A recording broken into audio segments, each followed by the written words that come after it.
Hey everybody, how's it going today?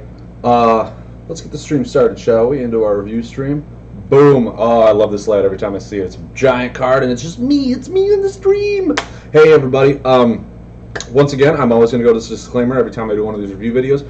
This is just simply my opinion on the cards of the order. Most of it is going to be based on the present meta that is out there before Kindred comes out, because if I try to evaluate how the cards are for Kindred and how the decks are going to be like made and crafted, it's really difficult because we don't know what the Kindred set is going to bring. We can look at the cards and we can estimate and we can guess and we can like view and try to theory craft all these fun decks, but until we actually play them, we don't know what's going to be good. So my opinion is simply based on the solidity of the card, how good it was made as just a solid card.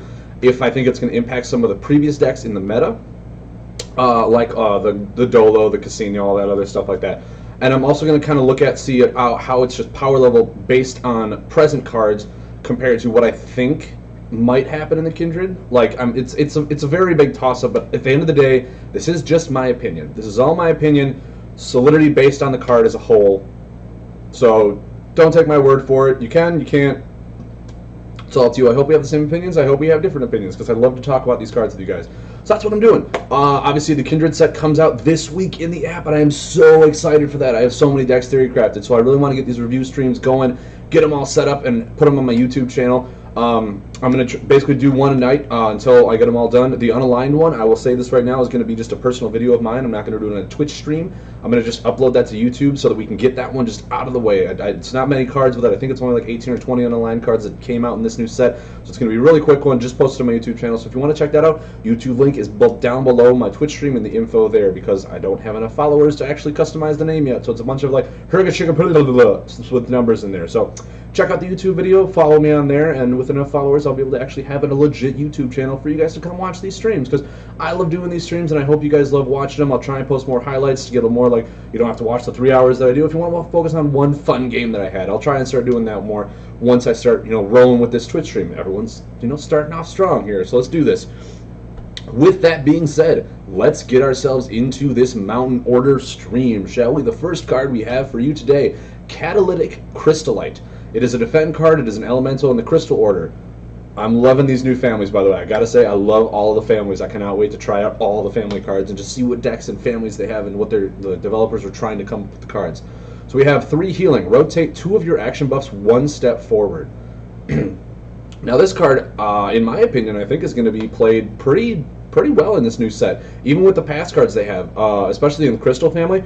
Now, if you've watched me in the past, I love a deck called my Wrathshard 4-corner deck, where I basically play a lot of 4-corner buffs, and I have to play the waiting game, because obviously 4 corners are going to take about 3 turns to get to that. This is literally speed up your buffs, and if it's a Crystal card playing in a heavy Crystal deck with the new, or with the old Prism Cannons, it's got the new Unburnt, or the old Unburnt Scorchers, with 10 damage once it gets there.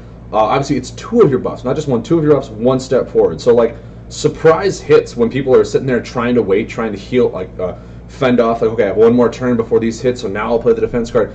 Just that surprise of, like, having 2 buffs go off at once could be ridiculously good. Even if you have, I mean, think about it this way. If you have a Draga Scorcher and you just need 6 damage, rotate that with, like, a Prism Cannon who's, like, waiting for its last turn, so you potentially set up 1 big turn for your opponent to look at and go, wow, next turn I'm going to hit hard. Lay Draga Scorcher, rotate that, and a Prism Cannon. That's the same turn you do 14 damage when your opponent thought it was going to happen 1 turn later. Something like that is just the surprise potential. I think this card is going to be really pretty decent in the game. I don't think it's probably going to be run more of like 1 or 2 of in a deck. If you really want to go ham on the theory of like get your 4 corners going like I really want to do, then maybe you run 3. It is still 3 healing, so it could be good. 2 action buffs, 1 step forward. Maybe there's stuff that you really don't want to rotate forward. So it all depends on stuff like that. I think it's a solid card. It's one that the Mountain Order probably did need, because they didn't have a whole lot of speeding up their buffs. And what everyone is getting is kind of more speed up buffs, which I really like. It means that people aren't consistently waiting for the good stuff to happen a few turns later. So I think this card, solid 3-star, right in the middle. Really good, solid card design. It's nothing that's going to break the game. It's nothing that's really weak in power level compared to previous cards. I think it's just a really solid card, and it is an elemental. I haven't really gone and seen what elemental can do too much in the families yet. Like I said, I've I've looked at a whole lot of them, but Elemental I think is one of the ones that I haven't really delved into. I've looked at the Chimchu cards, I've looked at the Beast cards. I think that's really the only two families that I've really gone head into, just with how much time I've been able to spend on this, because working 60 hours a week and trying to stream and all this stuff fun for you guys is kind of taking up a lot of my personal free time to just enjoy the game as much as I want to. So after this, I really hope to get down to delving into this game as a whole. But back to the card review. Sorry, I rambled. I tend to do that when I talk into the camera. Who would have known? I think this card is going to just get a 3-star. 3-star rating for me. Solid card. You're going to see it in occasional decks, probably in maybe even some aggro decks, just so you get those really heavy hitting buffs rotating faster. That's where I'm going to see this card. All right, Colossi Gateway. Clunky Corner 3. Burn, it is a location card. Location, I think it's actually going to do really well. One of my friends built a really fun location deck that I really can't wait to try out. Burn, defendability, move, rotation, discard elemental cards back to your hand. Wait, discard elemental cards to your hand and expire this buff. This is going to be really fun. I think that when you're making an elemental deck, or even just any deck right now that runs red, you're going to want to include at least one of these. Because if you look at it now, Flame Bat is now an elemental, and Flame Bat was run in almost everything. And just the Flame Chain Warrior was a great tech card. It's now an elemental card. I think that with the potential of elementals and them being really your damaging specs, this card is going to be ridiculously good. I mean, it brings 3 elementals back, so that's, mostly your fire cards. So, well, if you think about it this way, if you play a Mountain Order, all your fiery cards are most of your damage. Your Earth is more defense, Crystal's more tech, more kind of support and whatnot. So you play all your fire cards really early in the game, and then all of a sudden you need fire to pay for your combos, you need fire to do all this other stuff. You lay this, bring back 3 fire cards, 3 of your elemental stuff, you bring back Flame Bat, you bring back, like I was saying before, Flame Chain Elder. And if you're running an actual elemental deck, you might even run more of these just because you need that potential, that card regen to really keep the pressure on without you having to keep drawing, because it brings it back to your hand, not to your deck, to your hand, which is potentially really threatening. If you're laying on lethal, you lay next turn you lay this, or after the turn you lay, you defend ability, bring it back to your hand, then you attack with a Fire Bat. Like, that's 5 damage that you didn't have before because you maybe had like 1 card in your hand. I think this is a very well designed card for the Mountain Order as a whole. I think you're going to see this actually a lot. It has a place in almost every Mountain deck just because of the variety and potential of all the common elemental cards. I'm going to give this a 4-star because, like I said, this card is just its hand regen value, which as of late Red hasn't had, or Mountain has not had that much of, unless you're playing like certain combos or you're splashing in other stuff to kind of delay your combos from going. Red really doesn't have a whole lot of card regen as far as I'm aware. It really doesn't have any bring stuff back from the graveyard. It was really just hit them hard, hit them fast, dolo draw. That's what the dominant thing was for Red. So I think with this card, we're going to see a lot more archetypes from Mountain coming out, which I was really happy to see. So 4-star for me. I think this card is going to be actually seen quite a bit, and look out for it in the future. All right, Colossi Idols. So we have a 4 healing defend Mountain or Earth card. 4 healing. Once it's on the top of your discard pile, heroes can't play combos. Now, this one, I like the architect design. I think I saw one a few weeks, or last week when I did my Astral set, where it was, if the certain card was on top of your discard pile, your enemies or your target's weapons were dormant. That card I thought was, really good, like a 1-tech card of Colossi Idols. It's going to be a little more hard to play this card in my opinion. The way the Astral one was, your idol, your player had weapons out, so you could like use that and potentially do it. This one, you could play this, and then your opponent just doesn't have combos in their hand, and then something goes on top of it, and this card was just 4 healing, which is a worse Boulder Feast, in my opinion. It's not even part of the family, so you can't use some fun family stuff with it like that. It's really hard unless you know what your opponent's deck is, and I think later, once the meta gets settled, this card will find a place, but until then, it's a worse Boulder Feast. It's not a part of the family. It's really hard to read when a person is going to lay a combo as opposed to just, Fire Bat, Crystal Bat, stuff like that, to just do damage with action cards as opposed to combos. So I don't think this card is going to see a whole lot of play. I'm going to give it like a 1.5. Like I said, no one's going to replace Boulder Feast over it. It's 2 less healing, and healing in it is actually really potential in Red. You just need sufficient and efficient healing. But this card is just, it's not going to do it for you.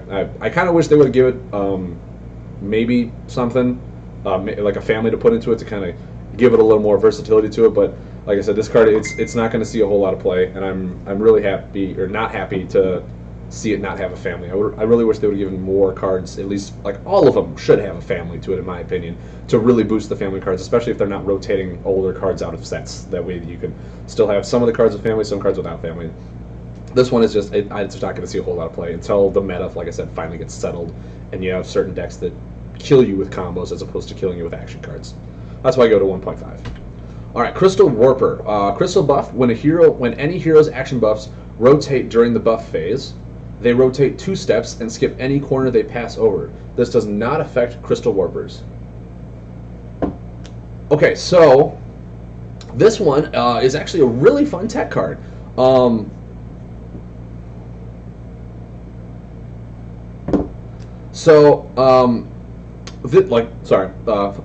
a message from my girlfriend. Back to the stream. So this card is a really fun tech card. I think it's going to see not a whole lot of play. It's actually probably going to be one of those where you build a deck around this one to mess up people. It could be a tech play when you go against people that have really heavy buff decks. So this might be more of a sideboard card than anything, because like I said, you play this against, say, the Astral deck, where one of their you're playing a Celestian Warrior and then a Mage Ship, and you get on that final corner, lay this. Both those skip that fourth corner, or last corner, and then just rotate it out, so you miss a punch of damage. In saying that, I think it has its own place against decks that will run a lot of buffs. It also helps your opponent's buffs rotate out a lot quicker. No, exactly. Yeah, exactly. You can skip damage boosting stuff like that. Thank you, Whitewolf, for adding that in too.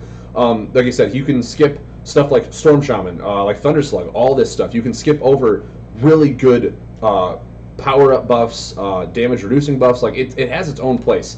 I'm probably not going to see more than maybe 1 of this in the deck. Maybe 2 is pushing it. If, like I said, you're running into a lot of heavy buffs. So, like I'd say 1 in the main deck, 1 in the sideboard if you're going to run it. But it is a a decent to potentially powerful card for major buff removals. But all right, no worries, White Wolf. I will just kind of poke my head in and out and see what you're saying, but I'll focus on the stream. So thanks for the heads up.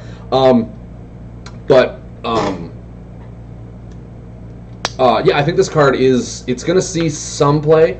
Unfortunately, like I said, once the meta settles, I think this will find its own place in almost every Mountain deck. It's not belonging to a family, which is really weird because his name is Crystal Warper, so maybe you should have been an Elemental like the other Crystal cards have been.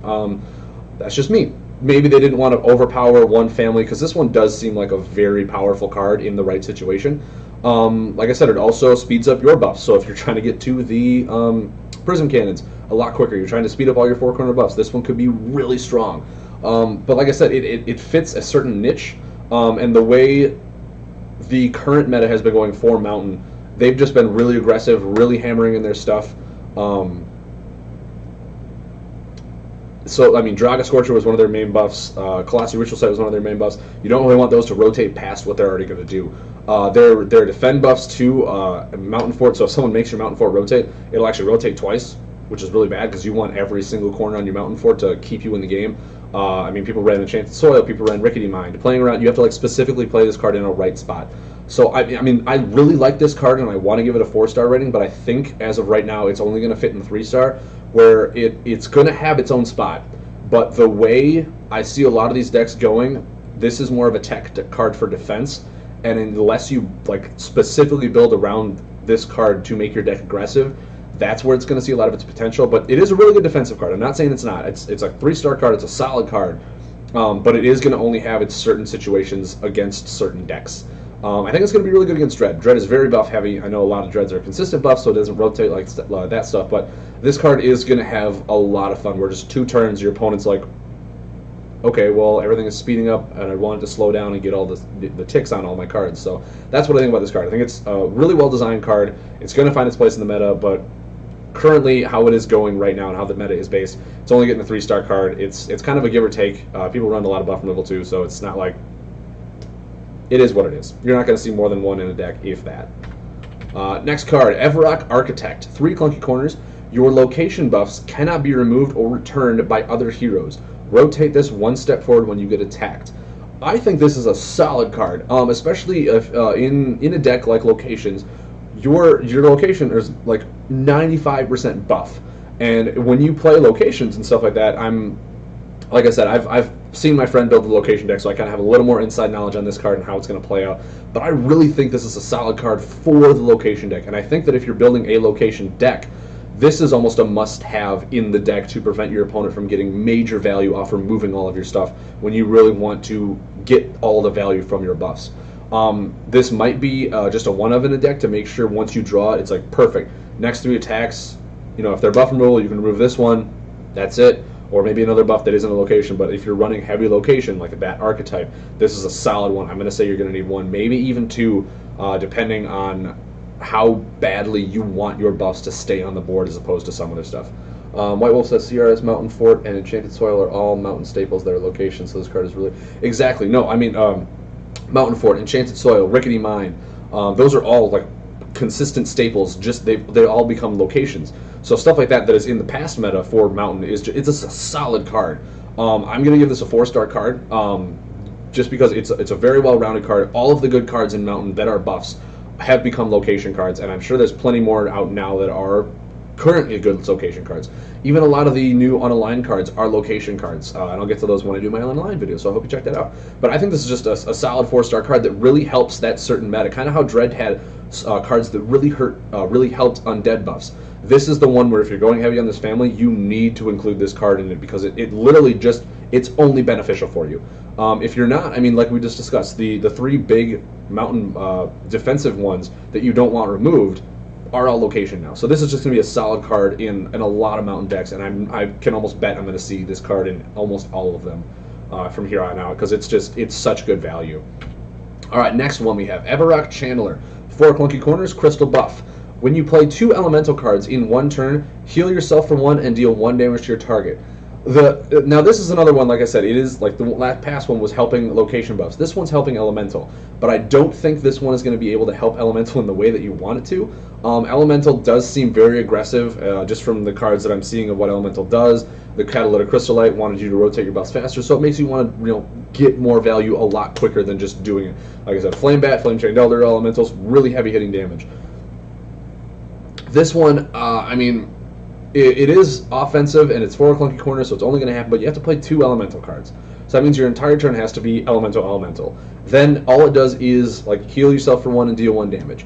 I would have almost been like, to help this much aggressive, more style, I'm sure there's cards in the like later that say, you know, draw cards and do stuff like that. But I would have loved to say, you know, play 2 elementals, just draw 1 card. I think that would have been a great card. That would have been overpowered in my opinion, because that just, you would include 3 of those in an elemental deck. But that's me digressing from what I think they should really include in an elemental deck, just because I want to, my developer mind's going of like, oh, what if this card was this, and what if that card was that? Just based on this card, I want to give this maybe a 1.5 star. It's not going to help elementals as much as we really think. The only time it's going to be beneficial, like it might be a sideboard, is when you're going against decks that run clunky corner defensive stuff, and that 1 tick is more beneficial. Of course, you have to lay the 2 elemental cards, so like attack, that'll rotate the first 2, then the 1 tick will go off, and you get the healing afterwards, so it's not even like the Crystal Bat effect where you got the healing and then could use it with Rock Rager to heal yourself on that second one. Like, this one, well, would it go, I'm trying to think, would it go off as you're playing the second one like Rock Rager? Because Rock Rager is now an elemental, so maybe you get the 1 heal and then Rock Rager would technically be played. I'm trying to think of how the buff mechanics all work like that. Maybe that's how it works when you play it, because there is stuff like activate abilities, do this stuff first, then the ability actually goes off. So maybe if that's how it goes, you might want to include one of these just to get the benefit out of Rock Rager if you're running, you know, Rock Rager in a heavy elemental deck. Otherwise, I'm not sure what they're doing right now with just, you know, a ping and a heal. It's one of those cards. Okay, yes, you would. So okay, there's like the one good thing in that is it's beneficial for Rock Rager, which is a 1 card benefit. From what I understand in the past meta, I haven't gone through all the mountain cards to really in depth read them, but this card it's probably not going to see play. If you're limited to only 30 cards in an elemental deck, the most you're going to want to run is elemental attack, just elemental aggression, and 1 ping.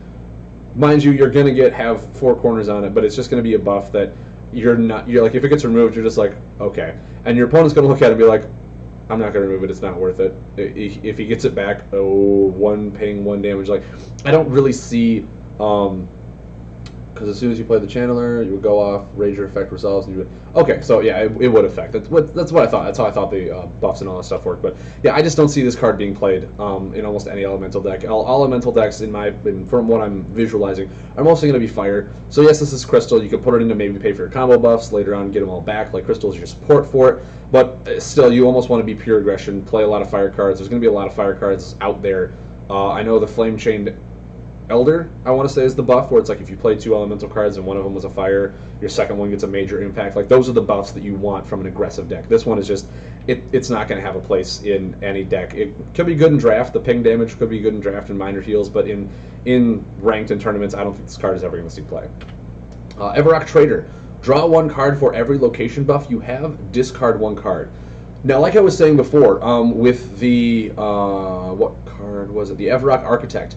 I think Everrock Trader is a phenomenal card for location decks. Its card draw, which I've already said several times, is so potent in these card games that if you literally have, say, 3 location buffs out, you draw 3 cards and discard 1.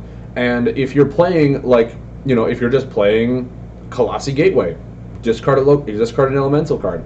Then later in the game, get that card back. Like, there's so much value out of this card that, like we've also discussed, Rickety Mine, Mountain Fort, Enchanted Soil have all become location cards. So this card, just in any red deck, I'm not saying it's going to replace Ancient Miner, because Ancient Miner is still a really good card, but this card gives you instant card draw, which is why I really think this card is going to be so good.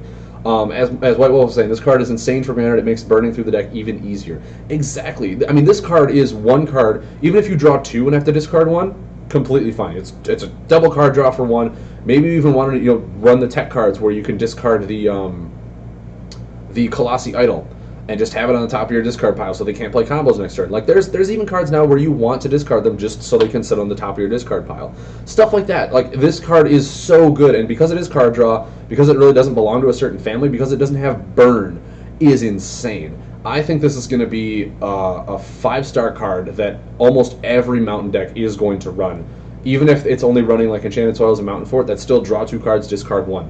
That's completely fine, because in those type of decks, you are going to want to just grind through your deck to find the certain cards that you're going to want to kill them. You're going to grind through it to find your combos, to find your damaging cards, because with Mountain, the way it has been playing, it's very aggressive archetype. It's a very aggressive style where, like, Dolo, you would take 2 damage to draw 2 cards every day of the week. This card, draw 2 cards to discard 1. Completely fine. There are some cards that you just don't even want in certain matchups. So this card really almost has no downside when you come to these really small, thin-type decks. This, because it's a 5-star card, I mean, it's going to see a lot of play. If it's not a 2-of, if it's not a 3-of, it's a 2-of in almost every Mountain deck that I'm visualizing coming out in this meta, in the next meta. It's just such a good card. Exterior Fabricator. So we got X non-dormant, X non-dormant Mountain or Earth buff. Corner 2, heal the number of location buffs you have in play. Corner 4, damage your target equal to the number of location buffs you have in play. Okay, this one, like, I like the concept of it. Obviously, you want to be able to play it in a location deck. Obviously, sure. But if you compare it to other cards, like your location cards, Enchanted Soil and Rickety Mine are already really good heals, so you don't care about the second corner. If you let it get to the 4th corner, you have to make sure that you have location buffs. So, like, you have to play this one before you start laying your location buffs. And yes, you have 3 turns to do that, so maybe you're laying a whole lot of cards. But even then, it is like, it only hits for 3. Rickety Mine hits for 4. So why not just lay Rickety Mine? That card will do so much better than this one, and it does it while being a location card to get benefits from Everrock Trader. This one, I like what they're trying to do with it. I like how they're trying to help a certain location style, but this one, it's not going to see almost any value in that type of deck.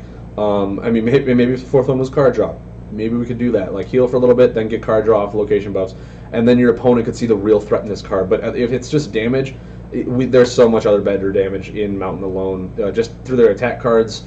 And in my opinion, I already did the hero one, so I'm not afraid of saying this. The Edda one, you remove a location buff to deal 4 damage.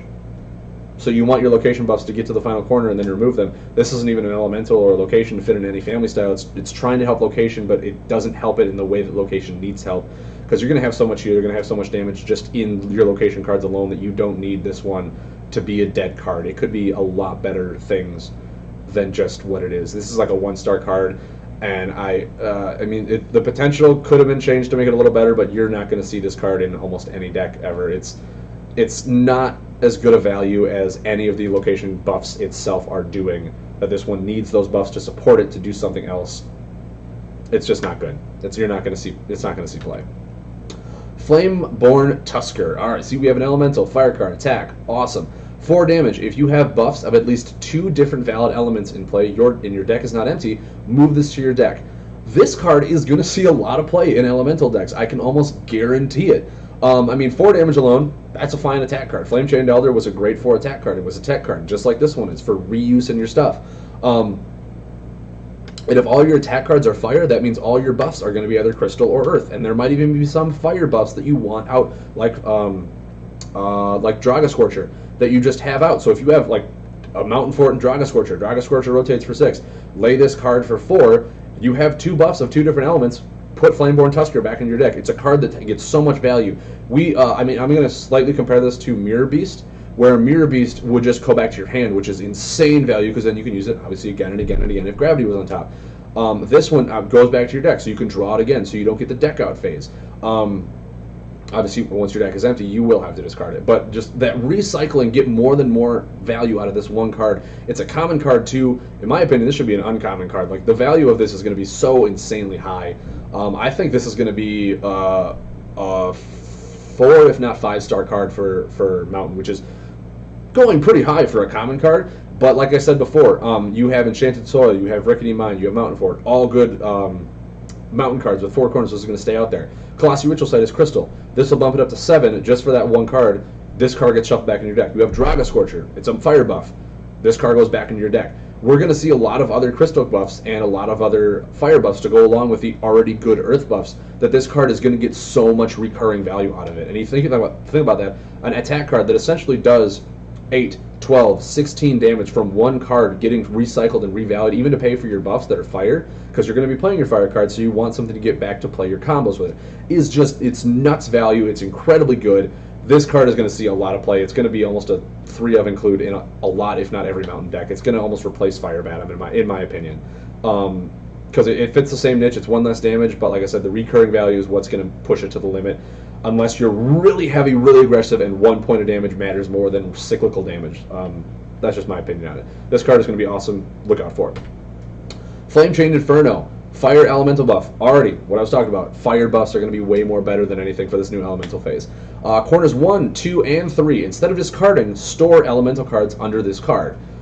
Awesome, awesome. Corner 4, damage to your target increases by the number of stored cards. So now for this one, to store a card, it would have to go to the discard pile because it would have to be considered discarding. This would not get stored. It would be moved back into your deck. The act of moving is not discarding, so it's completely different. So when you play this one, just remember that Flameborn Tusker would not get played under Flame Chained Inferno. However, things like Fire or Flame Bat, things like Flame Chained Elder, things like what else do they have for elemental cards? I'm sure there's going to be a bunch later, and there's a bunch more now. But like 5 damage alone on a buff like this is completely fine. We have new cards in there, like I was saying before, the Catalytic Crystal, to make your buffs rotate faster. So maybe just that much aggression for this could be good. Storing 2 elemental buffs that you got, like a Rock Rager and Magma Spitter, now elemental cards. Play those. Play 2 in a turn, have this rotate 7 damage on the final corner. That's almost the same as Colossi Cannon, which a lot of people ran right at the beginning because it was just a really good, really efficient buff. This is going to be one that your opponents are going to basically need to destroy, and like they're going to need to remove it. This buff also does not have burn, so it can be brought back if you have ways to bring this card back. It is an elemental, so the card that I reviewed right at the beginning, Colossi Gateway, can bring this card back because it's an elemental card. So you can just bring this back, lay other elemental buffs again, the 2 that you had before, store them back under your card. This card does 7 damage again. It's going to be such a really strong card for the elemental archetype, and it's exactly what it needs for that aggressive style, and way better than Avarok Channeler. This is exactly what elemental style needs, and this is going to be a 5-star card. This is exactly what elemental decks need. You're going to see at least 2 of, if not 3 of in the deck. It is a fire card. It's a fire buff, which will go along a lot better with the Flameborn Tusker to get those earth and fire combo or buffs out. But just beyond that, all of the really aggressive elemental cards just stored under this. Get the extra damage after you play those cards. Then bring them all back with the Colossi buff. It's going to be so much recurring value, and I think that's how the elemental decks are going to be seen, as just reoccurring mass aggression decks, and I cannot wait to see how that archetype comes, because it's going to be the new aggro one. You're probably not even going to play Dolo, because you're going to want a card that runs elemental synergies a lot better than just card draw. But that's my opinion. For all I know, card draw could still be the #1 thing in the game, like it always will be. So I mean, this card is going to be insane for the elemental archetype. You're always going to see it in there. If not, the person doesn't have the money, I guess. I don't know. I mean, this makes an elemental deck so much better, like how the other undead buffs did. So this card is a 5-star for me. Confused Builder. All right, we got a Crystal Defend card. Restart your location buffs. Take damage equal to the number of restarted buffs. This card, it might not be that bad. It depends on how quickly you get all of your location buffs out at the same time. The way I'm reading this card, so you have, you know, Classy Ritual set, or yeah, you could have Classy Ritual Sight out. You could have Mountain Fort out. You could have Rickety Mind, Enchanted Soil, like all this stuff going out. And then like lay a Fire Bat, so Classy Ritual Sight does the 8 damage. Do this. You restart all of those buffs when, for some miracle, they're all in the last corner or whatnot. Then once they're restarted, you take damage. So the first tick of Mountain Fort then obviously gets ticked, you take 1 damage. This card is maybe a one-of in location decks. I don't know how big restarting your location buffs are. Like I said before, I think Edda is going to be the #1 for location decks, where it literally just wants to remove them to deal 4 damage. I don't know how much benefit you're going to get out of wanting to restart your location cards. We'll see how the meta comes out, but I'm going to give it probably only a 2-star, unfortunately. Like it's a good card. It restarts your buff, so you get more value out of it. It makes your opponent really think about removing them, so that you don't get the benefit from just continuously having them on board. Maybe you need it with the Avarok Trader to, you know, draw later and use them to stay on the board. Really have a big board presence, but you're not going to probably run more than 2 of these, because all your buffs have 4 corners. So like if you need to restart them more than once, you probably should have been drawing your deck with the Avarok Trader to get those cards better. Yeah, it's a 2-star card. Take it or leave it. I don't think location buffs or decks are going to run it. If any, they're going to run 1 of it. It's not as powerful as some of the other cards that are coming out to help location cards are. Yeah, it's my opinion. You're not going to see this card a whole lot, based on how I imagine the location archetype playing out. As being kind of a mid-range deck, not a real control-y, long-lasting style. That's just my opinion, though. We could see this card be incredible and restart like 6 buffs for some odd reason of how they all stayed the same. I don't know. That's just me. All right, next card. Geode Hut. Crystal, 2 clunky corners, 5 and 5. Location buff. Awesome location buff. Reduce damage received by combos, or from combos by rotation. This card it's going to see a lot of play. Just like even just a 1-of is a solid archetype, or a solid card to put in almost any mountain deck. It's not how the unaligned one is for your combos can't do more than 7. So like a Magma Blast will turn down to 7. This one will obviously take the first 5 off, which will then bring it down to 7. Same type of thing. But this is it's a location buff with 2 extra corners afterward, so if you need to continuously draw after they're all being used up, Avarok Trader could still get benefit off of the 4 corners. If you need to use it after it's been used up with your hero power to throw it, it has that benefit to it. It's not just done as soon as it has the 2 corners. It has 2 blank corners for you to still utilize this buff as it is still on your board for technically like 1 more turn after you get that second one, to utilize it for, like I said, restarting, for card draw, for removal. This card is going to be a 4-star card for me, just because A, it's really good in location, B, it's really good in any mountain deck. It's one of those defensive ones that prevents combo damage from, you know, it's reducing. So you can put Mountain Fort and Geode Hut out, and your combos would essentially prevent 7 or 8 damage depending on the corners they're on.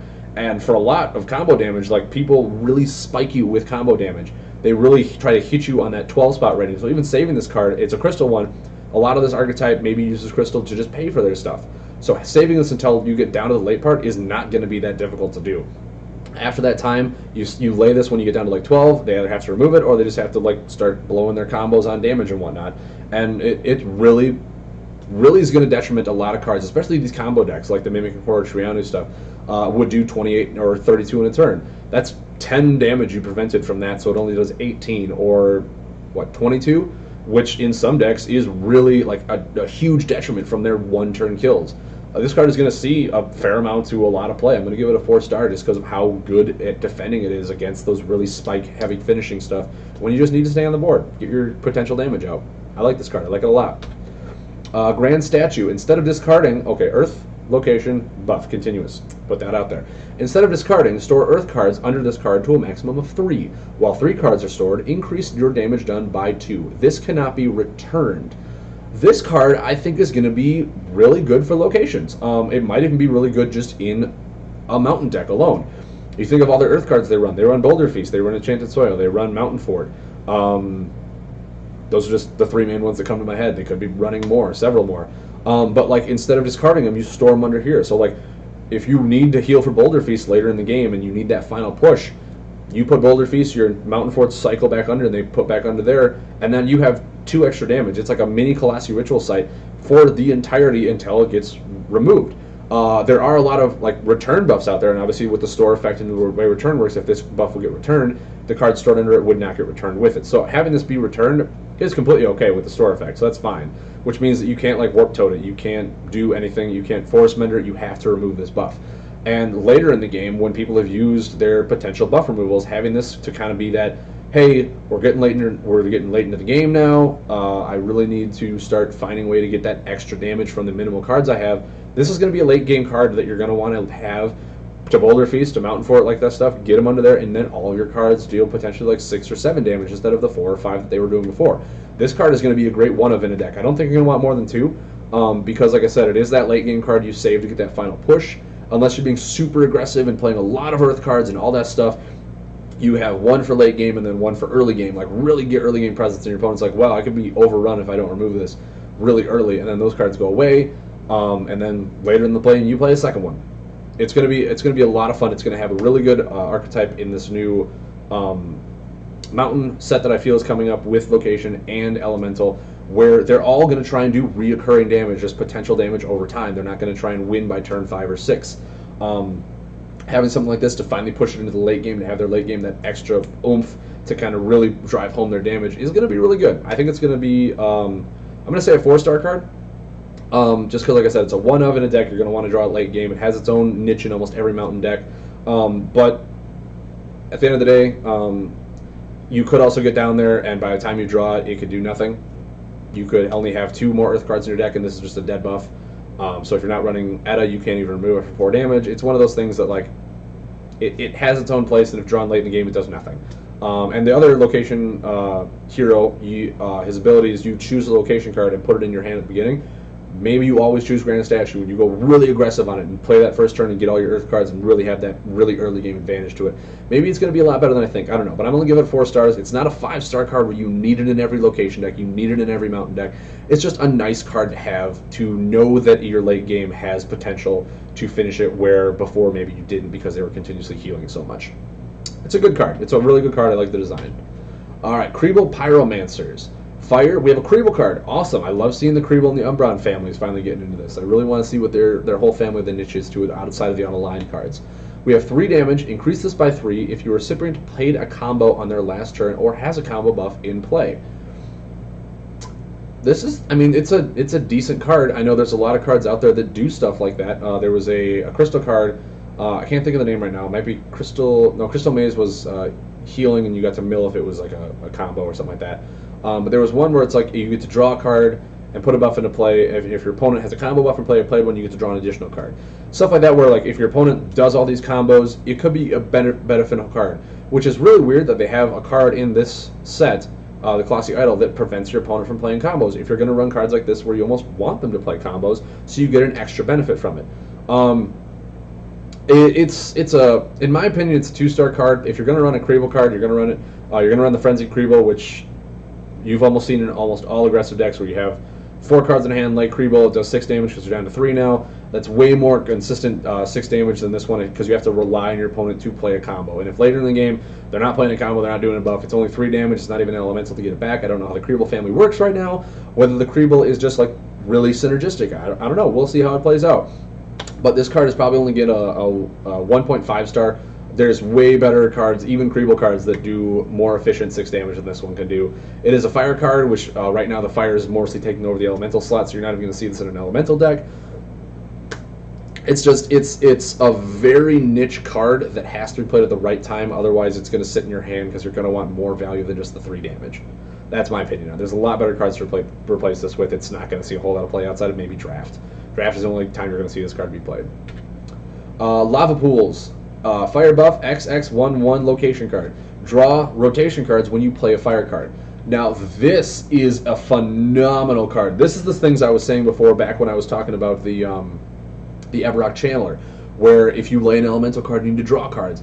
A lot of the elemental cards that are coming in now are fire cards. So having this be card draw while you just start playing your fire cards in a really elemental heavy deck is going to be nuts. Your opponent is going to see this as a major threat because you draw cards while playing cards.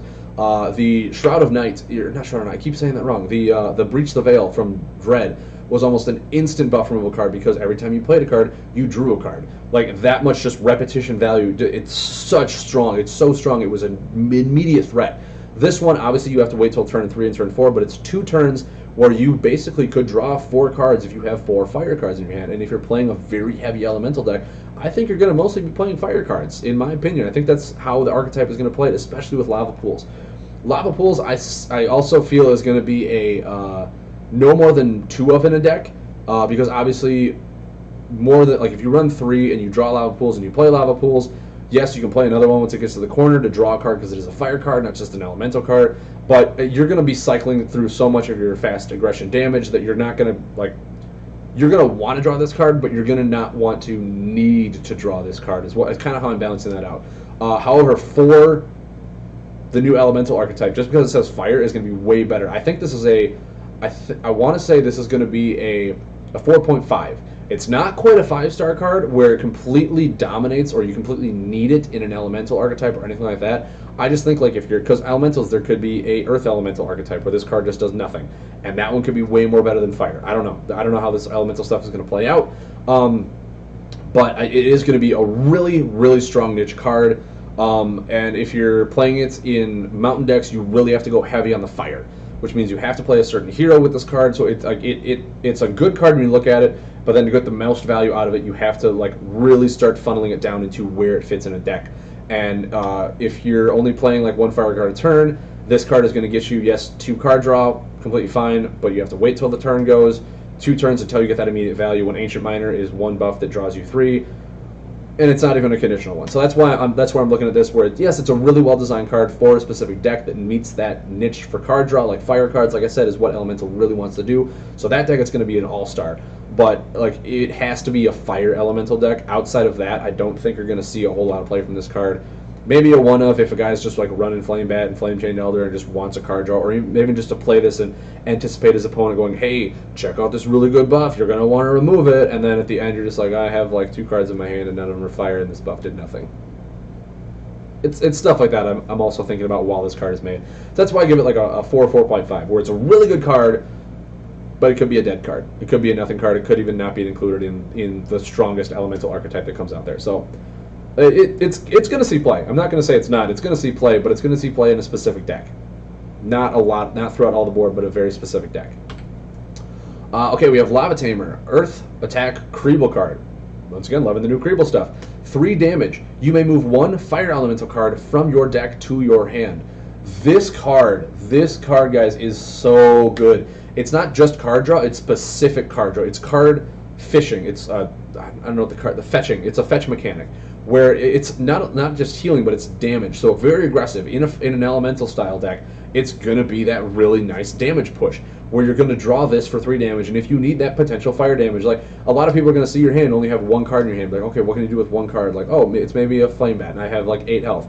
I should be fine for 1 more turn if I do this. No, Lava Tamer comes out, 3 damage to you. Bring out Fire Bat, or bring out the new Flameborn Tusker, stuff like that. Put it back in your deck, fetch it for another stuff. It's a fire elemental card. A lot of the elemental cards are going to be strong in the fire aspect. This one is going to see a lot of play, even if it's just an aggressive style deck. It's a card fetch for damage while doing damage. This card is actually going to see a lot of play. I'm going to give this a 3.5. It's a strong, solid card made for aggressive decks to really help you fetch for cards. It could also be like you play a very heavy earth deck and you need a fire card for your combo. 3 damage, search for a fire elemental card, so you have the fire combo for next turn. That's how good this card is. Like, thinking outside just not damage, but card mechanics, stuff like that, where you could use it to fetch a fire card to pay for a combo that you haven't drawn a fire yet, and you only run like 6 fire cards in the deck. That is a fetch for that specific card. And we've all known how Tantosian Blacksmith is good, such good value for, hey, I'm going to fetch for an item, put the item into play, get an additional that. Like, that's a way more value. That's a 5-star card, that's like a 6-star card. That's such a good card. But comparing it to that, I mean, it's damage. You fetch for a specific card, put it in your hand, get that value. You can play that card, or you can hold that card, you can do whatever you want with that card, but you know what card you're looking for as opposed to just drawing a card and hoping it's the one you need. So this card, I think, is going to see a lot of play. It could be even like a 2 of included in a deck. Could be a 3 of if like you really need to draw a specific fire elemental card to do stuff. And depending on how the elemental tech works, it's going to be really good. It's going to see a lot of card play. Even in maybe Granite is a new archetype for playing fire cards. I don't know, because you can play this, draw a fire card, get a card out of your deck. It's essentially card draw. It's 3 damage, draw 1 card, 1 specific card. That's what I'm thinking on this card. 3.5 star. It's going to see play. I'm not saying like it's going to see play in constructed. Maybe 1, maybe 2 of, because it's not that much damage, but it is earth damage. Like I said, I don't know how the Creeble family works, but it's a really good card in a fire elemental deck that you're going to almost want to include 2 of, just to that card fetch. It's going to be such a strong value, I think. Magma Potter. Fire Defend Creeble card. Dude, I'm loving Creebles in the mountain set. It's going to be awesome. I can't wait to see what they're doing. Return all of your earth buffs to your hand, or damage your target equal to the number of earth buffs you have in play plus 3, and remove them. Now, this one, I'm not really sure how to value this one, because, I mean, if you're playing a really defensive archetype, you're going to be playing Mountain Forts, you're going to be playing Rickety Mines, you're going to be playing Enchanted Soils, you're going to be playing all this stuff for your earth buffs to stay on the field for a long time. And this one could be just, like, 6 damage if you remove all 3 of them once you're done. However, you can also, it's a very tech card, because you can return all of them if they're on their 4th corner, and then lay them again, and get better value out of them if they're about to expire, stuff like that. So I'm seeing this card as a 1-of in a deck, just because it's kind of how that other one was, where you can restart your location buffs. A lot of the earth buffs out there are already location buffs, so returning them to your hand as opposed to restarting them could be worse. But this one also has that tech ability where if you just need damage, you get the damage. So I think this is a. It's really hard to rate this card. I want to give it like a 2-star rating, because it does have its own niche. It has its very technical stuff, but I really don't see it being played over all of the other fire damaging cards that are in there, because like this one has to remove your buffs. It could be like if you're playing a much more grindy defensive control archetype, this one replaces the fire bat from the previous decks to return your earth buffs, lay your earth buffs again, like I said, Rickety Mine, Enchanted Soil, all this stuff to really bring yourself into the late game. Obviously you can't return the Grand Statue because it can't be returned. So then you would have to like return all of your earth buffs, Grand Statue would stay out there, and this does nothing. So it's one of those cards that you have to really tech around, really see how your deck is going to work, and then maybe it's a 1-of in a deck. You're not going to want more than 2 of this, because it's not strong enough to have 2. You'd rather just have a Flame Bat for 5 damage. Stuff like that for this game to finish off. So that's why I'm giving it a 2-star rating, because, I mean, even in draft, unless you draft earth buffs, this card could do nothing. It could be just 3 damage or 4 damage and remove one of your earth buffs that you only had 1 of. So it's really hard to see how this card is going to be played. It's not going to see a whole lot of play, especially in the other fire cards that are coming out that I've just been looking at that have been so much more value out of it. So I'm going to go like 2 stars on it, maybe 1.5. Molten Terror. All right, we got 3/2/2 Fire Elemental buff. Awesome. We're going back to the Fire Elemental. I love it. Corner 1, damage to all other heroes. Oh my god, just right there, I really want to play multiplayer, guys. I really want to play multiplayer. Corners 2 and 3, reduce other heroes' healing received by 2. Now that's also multiplayer. This card, I think, is actually really cool. It is just, it's kind of what Magma Worm did for the sets. Magma Worm is now Beast, by the way. Gotta love that Beast. This is an Elemental, where it's 3 damage to your opponent right when it comes out into play, which is awesome. And then the next 2 turns, they have a major detriment to their healing. So it's like you play this late in the game for 3 damage to really put that aggression on them, and in the next 2 turns when they're trying to heal, they're trying to defend and all that stuff, it's bringing them from 6 to healing down to 4 healing, which could be detrimental if you really get that fire damage going. If you really start 5 damage, 6 damage, and just really outpace them in the next 2 turns, as opposed to them being able to heal for 6 or 7 or stuff like that. I think it's going to have this card is going to be really good. I think you maybe even want to run through this in an elemental deck, just because the way the aggression style is going, it's really going to lock down those control archetypes. It's really going to lock down the healing ones. I'm going to give this a 4-star rating because A, it is an elemental card, which means you can bring it back with that Colossi buff from before. It's really good. 3 damage, like I said, is solid. Any card that has 3 damage, I'd want to go ahead and say is just a decent, solid card on its own. And then it does something for them. It's a detriment to your opponent. It's not just 2 damage, 2 damage. That would have been fine. I would have loved a 3/2/2, but it's like they can't heal. Which a lot of decks nowadays, if you can get past their damaging buffs, if you can get past the damage reduction, they're reducing their healing is what really is going to matter more. Because you could lay this for 3 damage and they're like, oh, okay, now I need damage prevention, and say, okay, well, I mean, damage prevention's fine, but you can't heal, so the damage prevention will stay on there, but you can't heal for the next 2 turns, which is what they really need to do to get their life total back up. And then you can like Magma Blast them for 12 and all this other stuff for big hits while they can't heal. So I think this card is going to see a lot of play. It might even just see play in Mountain in general to prevent them from healing, because I mean Magma Worm wasn't seen play a whole lot, which is surprising because in my opinion Magma Worm is one of the better fire buffs that has been out currently and should have been run like a 1 or 2 of. But people were also running Creeble Potion Master over it to prevent them from healing and getting their like defensive stuff. So I think this is a really good mix between the two, and I think it's actually going to see a lot of play. In draft, it's going to kill in draft. This is almost like this is a 5-star card in draft. It's going to be nuts. I can see that already. Mountain Breaker. All right, we have 4 corners. It's not dormant until the last one, which is 6. Corners 1, 2, and 3. This cannot be removed by other heroes. Corner 4, damage your target. This is a solid card. It's an elemental, so it can be brought back. It's a crystal card, so it's that really niche where all the fire's been dominating elemental. Now crystal's getting its own spot.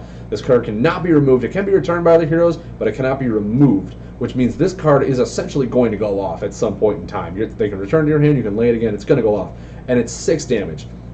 It's 2 less than the Colossi Cannon, which a lot of times was removed. But having it be a 4th corner stuff, put this in Wrathshard, 7 damage. Love it. It's a crystal card. You're gonna want to speed this thing up even too in maybe a crystal deck, just any deck. This is a 5-star card in my opinion. Maybe 4.5. Maybe I'm overvaluing it because yes, you can speed this up obviously with your crystal cards. Yes, it can't be removed, so it's going to hit. It's going to go off. There's no way for them to kind of rewind it unless they're running in time or some other cards like that. So you can even restart this. Like I said, you can bring it back to your elementals. The very cyclical damage with that stuff. This card is going to be maybe a 2 of in some decks. I don't see this card being a 3 of because, like I said, it is going to take 4 corners for the damage to go off. And the way I'm seeing a lot of elemental is like you want this to go off once or twice, but then all of your damage is going to come from attack and really get value out of your fire cards. Your Flameborn Tusker is going to get that cyclical damage better than this card is. Because yes, you have to wait for it. Yes, it can't be removed. It has really good potential to it, but you're probably only want to lay this once or twice in a game. Where Flameborn Tusker, you could lay that stuff 6 or 7 times and still be happy with it. That's how I'm valuing this card. It's a strong buff. It's exactly what Mountain needed. It's 10 times better than Colossi Cannon, in my opinion. It's an elemental, fits the family really well. You're gonna see this card, and even in draft, this is gonna be a nuts card in draft too, because it's a buff that can't be removed. That's gonna hit them for 6. Plain as day. It's a 6 damage that has to go off. The best they can do is put up a wall in the turn before, but if you're running some pretty fun stuff, it's a really threatening buff. It's what it's going to do. It's going to do it great. So I'm going to give this like a 4, 4.5. Almost at the groundbreaking level, but not like a detriment where it's going to make people win the game. All right, we have Mudslinger. Earth, attack, Creeble. Love it. 2 damage, move 1 equipped item from the recipient to their deck.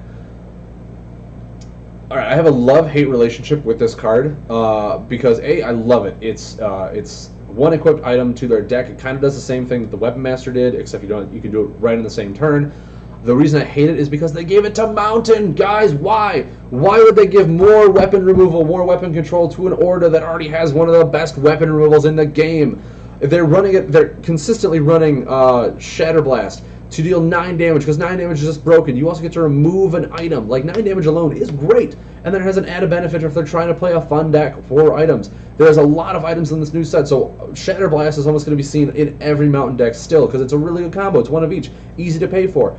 This one, 2 damage. Move 1 equipped item from the recipient to their deck. It's not even the new unaligned card that has to be a non-mastery item. This card is going to be so powerful, and in the new meta with all the new fun items, it's almost going to be a 1 include of just in the main deck to remove items that people are getting benefits from.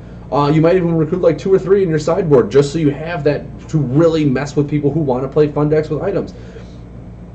I'm gonna give this a 4-star, maybe even a 5-star, just because it's 2 damage. Yeah, big whoop, want to fight about it, but it's weapon control, which is what Mountain has the dominant aspect in it. And I would have really loved to see cards like this be spread out throughout all the elements this time around. But have it be like conditional. Have it be conditional. Whereas this one, like, hey, if you have, you know how it was before, if you have 2 buffs out of different alignments, remove 2 damage, remove an item. You already have all the conditional stuff set into Astral. Like if Gravity was the top card of your discard pile, remove it, put an item back in the opponent's deck. Tech, if you're below 15, put an item back in your deck. Dread, if you have a shadow buff in play or something like that, remove it. Like that kind of stuff needs to be spread out beyond Mountain, in my opinion, because right now Mountain has such good weapon control as already being one of the most strongest alignments out there with Dolo. It was like the top deck you saw everywhere. Everyone was running Dolo. Everyone was banning Dolo. Mountain was just so strong in general. It's already getting a lot of really strong cards with Location, with Elemental, now with Kriebel, which I don't even know what Kriebel does. But this card alone is what makes me like hate Mountain so much, because they're consistently getting all of the good cards when they should be spreading this type of archetype, this type of control cards out throughout the other throughout the other alignments. And that is my strong opinion on this, is that do not give all of the good stuff for weapons for a card that people love to play in their decks because they give added benefit, because they maybe even spread out the deck and make you multicolor, and then have one order alone, one alignment that's just like, yeah, you're not going to have fun today. Everyone's going to continuously ban red if cards like this keep being made. And then people are going to be like, well, Mountain is such a good order. If you're not playing the Advanced Constructed, where you can't ban it, I see a lot of people just running red. In which case, adding 1 Mudslinger is not going to be that bad. It's 2 damage, it's an Earth card, and a lot of people are going to be running, you know, Fire, and the Earth cards are going to be used for damage prevention and healing. So just holding this back in your hand for combo buffs, it's a strong card that I strongly wish, and I hope that PlayFusion is listening to this. For some reason, they're one of my small viewers or watching this on YouTube. Please, in the next set, make cards like this for all the other alignments so that we can spread out the fun and not have Mountain be the most strongest order again for like a 3rd set in a row. Please, I'm begging you guys, please! With that being said, I'm going to give this a 4-star card. I think it's a great card. I think it's a really well-rounded card. It's something that Mountain does not need, but it got, and we're all happy about it, right? Next card. Pyro Fiend. Fire Elemental Attack, 2 damage. You move up to 2 different fire action buffs from your hand into play. Now, this card, depending on what you're running in your Elemental deck, could be a really potentially strong card. We already saw cards like Flame Chained Inferno. There's the Flame Chained Elder, that's just a really good fire buff. There is the Lava Pools, which is a really good fire buff. You could run Draga Scorcher, a fire buff that you just want to play. So having this card be basically a 3-for-1 card is really good value in certain archetypes, certain decks. You're probably not going to run more than maybe one of it, and the reason I'm saying that is because with cards that you could run in this type of deck, like the including the Lava Tamer. So like if you run only 1 Pyro Fiend, that's completely fine, because if you run 2 Lava Tamers, Lava Tamer will always fetch you the Pyro Fiend for when you need it, because it is a fire, it is an elemental card, and then you have those fire buffs in your hand for Pyro Fiend to then go off to put those 2 buffs into play. So that kind of synergy with Lava Tamer and Pyro Fiend, I think is going to be a really strong archetype in the new elemental deck, where you're always going to get Pyro Fiend with your Lava Tamer. Your Pyro Fiend is always going to come when you have the 2 fire buffs.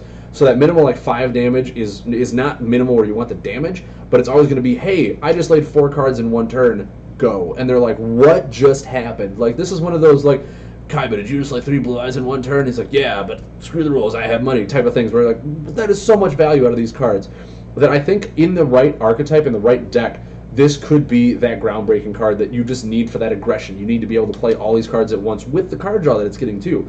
So I'm going to give this card a 4-star card. Probably even higher than that if you include Lava Tamer in the deck as a synergistic with this Pyro Fiend. Because, like I said, being able to lay Lava Tamer, 3 damage, search for Pyro Fiend, put it in your hand. Pyro Fiend is also a fire card, so you don't even need a fire mastery to play Pyro Fiend, which then puts 2 fire buffs into play. Different fire buffs, mind you, different fire buffs. So you can't put like 2 Lava Pools, you can't put 2 Flame Chained Elders, you can't go nuts with the same card. So just like a Draga Scorcher and a Flame Chained Elder, that kind of thing is just a nuts value where your opponent just goes, wow, I just like removed 2 buffs and now you just laid 2 on the next turn. what just happened. And you got to lay 2 attack cards while those 2 buffs came into play. So it's like, it's really good value, really good synergy, which is I love. I love cards with good synergy, guys. I love it so much. The families with the synergies, it's what I live for. It's what I love to do with these gimmick decks that I cannot wait to show you. So I think this is like a 4-star card, because even if you don't draw Lava Tamer, you still have Pyro Fiend. So you just wait till you have 2 fire buffs, because the two damages, no. This card could just say move 2 fire buffs into play, and that's all you really want from the card. The 2 damage is like, hey, it's like a ping. It's 1 damage. No one really cares about that. You're going to play it to put the 2 fire buffs in play, which is why I said it's probably only going to be a 1 of, because it's not going to be a fire card that you want to bring back from your discard pile, unless, like you said, you bring this card back with 2 different fire buffs, then lay that the next turn and put all 3 out in play. Like, that kind of stuff you really only want 1 of in the deck. You don't want to keep drawing them, because you're only going to want to lay it with specific fire buffs, and if you don't have them, 2 damage is nothing. It's not a good card. So like it's a 4-star card that you're going to want to have 1 of in a deck, because it's so easy to find such good value out of it, and there's many ways to just get awesome synergies with this elemental archetype that I'm just visualizing in my head. Can't wait to play it. Can't wait to build it on stream. Have you guys watch it and be like, wow, Frank, you were right, or be like, wow, Frank, you were totally wrong. What is wrong with you? Just delete this deck, shred that card up. You were completely wrong. But I think it's a 4-star card. I think this card is going to see a lot of play. It's going to have a lot of fun with it. Hope you guys have fun with it too. Rockbound Guardian, Earth Elemental Defend card. Awesome. Burn, 3 healing. All right, we got a burn card. Means it's going to fetch. Move an elemental card from your discard pile to your deck for each location buff you have in play. Interesting. Because when you're thinking about like an elemental archetype, you obviously want to play a lot of the really fun fire elemental buffs. You want to play all that stuff. But if you're just playing maybe a location deck, and you run like, you know, Flame Bats, you run the Magma Spitter, stuff like that, just as damage to have your buffs defend you, having this in there couldn't hurt at all. I mean, this is, if you have 3 location buffs, you get to move 3 elementals from your discard pile back to your deck, which could be that long game turn of what the location deck is really going for. You're probably only going to run one of this, because you're only going to want to play it late game when you have those elemental cards in your discard pile. But for what it does, I mean, I think it's going to be a fairly well-rounded card. Especially even if you have just a Mountain Fort and a Jaded Soil. That's 2 elemental cards, that, like 2 Flame Bats that you laid early game to get that pressure on them. Put them back in your deck. It's that one thing where I'm saying location, I think, is going to really heavy on Earth and maybe even Crystal, where your fire cards that you're going to add in to play your combos are going to be your more damaging spells. So playing your damaging early on instead of holding on to them for late game means that you don't have to worry about that. You can lay them early game, get that damage value, start rolling your stuff sooner, and then re-put them back in your deck for late game to then finish with your combos. I think this is a 3-star card. I think it's a solid card. It's really going to fit well in either an elemental or a location deck. It depends on what you're really running. But you obviously need location buffs for it to work, so if you don't have any, this is just a 3 healing card with burn that you can't even bring back, with your elemental cards that you want to be able to bring back. So it's one of those, like, it's a very niche that it's a requirement, which is why it brings the star rating down, but it has a lot of potential value in the new Mountain set with the way they're going with location and elemental. I think it has a place in both archetypes. So it's just a really solid card that you're going to see one of, probably no more than one of, actually. Because it's a Worst Boulder Feast for healing. You're only going to want to lay it when you have location buffs out, so having 2 of them in your deck is just kind of like, yeah, I really wanted to draw this, but at the same time, if you draw it and you have nothing out and nothing late game, it's going to be a dead card. It's going to be one of those. So like 1 of in a deck I think is completely fine. That's why I'm giving it like a 3-star rating. So that's what I'm sticking to. Siphoning Construct, Crystal Elemental Attack. Awesome. Crystal outside of fire. Love it. 2 damage. If your enemy played a combo on their last turn or has a combo buff in play, you draw 2 cards. Interesting. Now this, like I said, is going along with those situational stuff that Red does, which is what I freaking wish the Mudslinger would have had as a conditional set to it, where if your combo, like a person laid a combo or stuff like that. Grimjaw, no problem, man. No, don't worry about it. I feel you, man. I feel you. But I feel like this conditional stuff is not the strongest that they've come out with compared to the other stuff where you're having 2 different buff elements in play. I think that was a really good conditional for the Mountain archetype. But this one, I mean, 2 damage. If your enemy played a combo, you get to draw 2 cards, which means you're going to be holding on to this until they lay a combo. And a lot of times they're only going to play combos or have combo buffs in play if it's a control style. Otherwise, they're going to use their combos after all their action cards to just kill you. So this card I don't think is going to see a whole lot of play. I'm going to give it like a 1-star, unfortunately. Yes, it is 2 card draw, which is really good value, but there's other crystal cards that draw you 2 cards and put buffs into play, which is going to be way better than this. And it's an elemental card that you're going to not even really want to bring back in certain steps, which other elemental decks have been saying, hey, bring these elemental cards back, put them in your deck and all this stuff. This is going to be one that you just don't want to play more than once. because you have to play it in a certain niche, a certain turn, where it's just going to be a dead card for most of the time. You're not going to enjoy having it in your hand. It's the condition of it is what makes it that bad, because the 2 damage isn't even worth it. If it was like 3 damage, we'll talk, but 2 damage it's minimal. It's a null. It's not a good card. I'm going to say like a 1-star. It's not worth putting in a deck right now with how limited your 30-card deck is going to be. Smoldering Bruiser, Fire Elemental. Your damage to other heroes bypasses 1 point of damage reduction. It's a consistent buff for elementals, which I've been saying almost this entire stream, that elemental, especially the fire one, is very aggressive, needs to push. It has the Molten Terror for healing reduction. This one is reducing damage reduction. I think this is going to be an insane card for them. It's an elemental card that you can bring back, like I said before, to really push that last defensive stuff. So I think this is almost going to be a 2 of, because I mean, even bypassing 1 damage reduction turns a Bubblefish into 1/2/2, Monstrous Defender into 2/1/1, Mountain Fort into 2/2/1/1. Like, it's just one damage reduction thing could be detrimental to people who are using that to try and keep you at bay. So even just like I said, having 1 out at a time, make him kill it, lay a second one. That's why I think 2 is really good in this deck, because it's going to be good early game, mid game, and late game. Fire Elemental buff that you can bring back because it's an Elemental, works really well with the Elemental family. Even could just work well in the Mountain set alone, because it doesn't have a condition to it. It's just, hey, your hero bypasses 1 point of damage. Like, that's really good. I think this is going to be a 4-star card, if not a 4.5, because it's like, it's not a game-breaking card, but it is a card you're going to see almost in all Mountain decks from here on out, as just the way more aggression starts going. Unless the fire cards, you really just want damage out of them. But I think this card is going to find a place in the new Kindred archetype, and I think it's going to find a really good home as potential like threats for buff removal, because it's consistent. It's not just for the next 4 turns. This is just, it's a really solid card, really well done. My rating would have made this an uncommon, because a common, everyone's going to have this card, which means everyone's going to be playing it, because it's just, like, this is one of the things where I'm like, why is a common card like so much better than some of these uncommon cards? I don't know how their rarity system goes, but I think this one should have been an uncommon because of the power level that it's at and just the threat that it presents on board as being a consistent buff. It's a solid 4.5-star card. You're going to see a lot of play. Wish it wasn't fire. Dude, fire is what makes it good, because you can bring it back with your fire elemental cards. There's a card in here called, that I talked about, Lava Tamer, where you get to search for a fire elemental card and put it in your hand.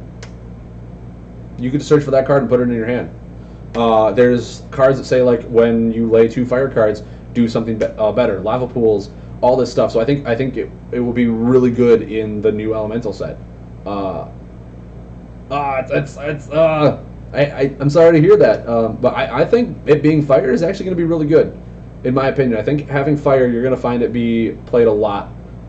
Especially with like all the healing and stuff like that. Fire isn't really their tech, fire is their damage. So having some tech in fire is going to be good, and you're still going to see it, whether you want it to be an earth or a crystal or whatnot. But I think it's going to see a lot of play, and I really don't think being fire is that bad.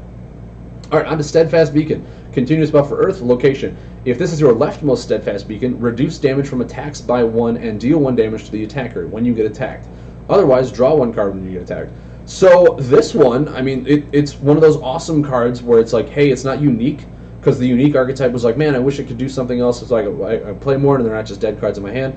This one is kind of what they're doing now with unique. It's, if the first one has this certain one, but if you have a second one, when you get attacked, you get to draw a card, which is awesome. It means that that card in your hand is not a dead card, which I think is a really good, advantageous thing to get past that unique wording on a lot of cards like Pollen Weaver and stuff like that.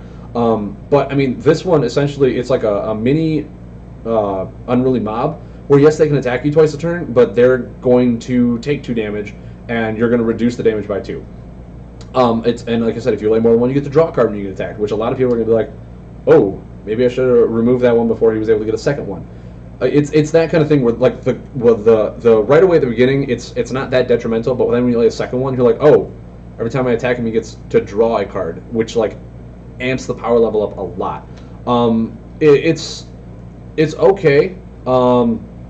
It's okay as like I said, a first one, but you really want to get 2 out at the same time. So like if you don't run like 3 of this in a deck, there's really, I don't see a whole lot of running 1 at all, unless you run a location deck and want to have a continuous location card out to get cards out of stuff that, like, The one before where you Everrock Trader, where you need location cards out to draw cards and discard one. It's one of those things.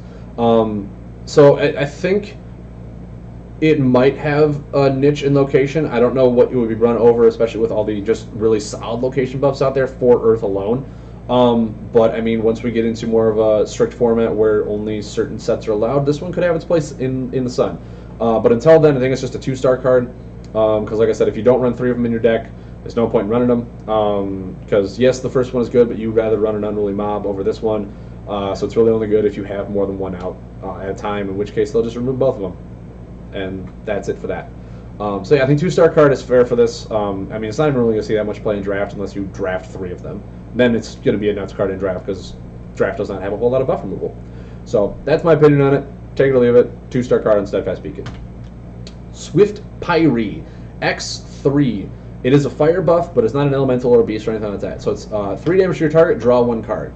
Now, when I first saw this card, I was like, wow, this card might be the new Draga Scorcher. It could be that new card that replaces it, but Draga Scorcher is now a beast, which means it fits into a family archetype, which is pumped the power level. 6 damage is way better than 3, obviously. People are also running Ancient Miner to get the card draw. So, like, having 3 damage for 1 card draw, I kind of think of this as the Everrock Racer, where it was, like, your opponent moves 3 cards from their hand back to their deck, and you draw a card or something like that? I'm not sure what it did. So it's essentially like it's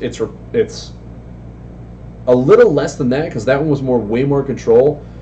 This one, 3 damage, draw a card, cool. But there's so many other cards nowadays that let you draw cards that do a lot better effects. This card I think is going to be really good in draft. Outside of draft, it's not going to see play compared to all of the other good fire buffs, all the other good fire cards, all of the other card draw mechanics that Mountain has to its name. This is maybe a 1-star in constructed, 4-star in draft. That's where I'm going with this. Where, unless you're playing draft, you're not going to want to see this card. You're not going to see this card at all, compared to all the other stuff that you could be playing with fire, with elemental, with just good buffs in general alone. So that's my opinion on it. It's a dead card outside of draft, where it's a really limited format. All right, now we're on to the weapons, everyone. The weapons, the fun part that, you know, Mountain hates because it wants all the weapon removal. All right, we have Encrusted Shield. So this is their non-mastery one. Crystal, 1. You are immune to damage from combos while you have 10 or less health. Now this is kind of going along with, it seems like it wants to be run in the Morgoth deck, where, you know, once you're down to 10, you get these all really fun benefits. I know there's a Storm hero that says, like, when you're below 10, you get 3 actions instead of 2. So, like, they're really trying to flesh out this whole archetype where if you have 10 or less health. But like I said, in the way the game is being played, of how potential this burst damage is, I don't think that's a high enough number to really get a benefit. Yes, it is really good benefits when you're at 10 or less. But the moment you're at 10 or less, you're like, I'm going to die next turn. I need to do something. I need to get above 10, or I'm just dead. And with all the and this is only from combos. It's not even from, like, you're immune to damage, like the one Dread card I reviewed yesterday was. So, like, while you have this out, it's a weapon that does nothing until you get to a certain stat restriction on your health. And even then, it's like, hey, you're immune to damage from combos. Cool. Next turn, I'm going to Flame Bat you Magma Spitter, which does 11 damage from action cards, which means this weapon did you nothing. Compared to Crystal Core, the Crystal Core is a 5-star card, in my opinion. It's make it so you basically can't die when you're about to die. This one is only, it's like, hey, you can't die from combos if you're at 10 or less. But a lot of the combos that kill you are Magma Blast, are, you know, 12 damage on that.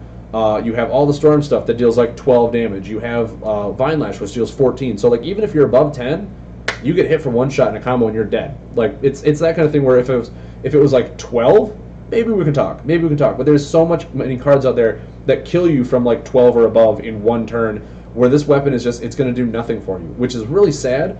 It all depends on how the archetype works out too, because maybe there's a lot of cyclical damage decks that just do like 2 and 2 and 3 and 4 and 2 and 1 and all this like minuscule damage that being below 10 is a lot less scarier than it was before.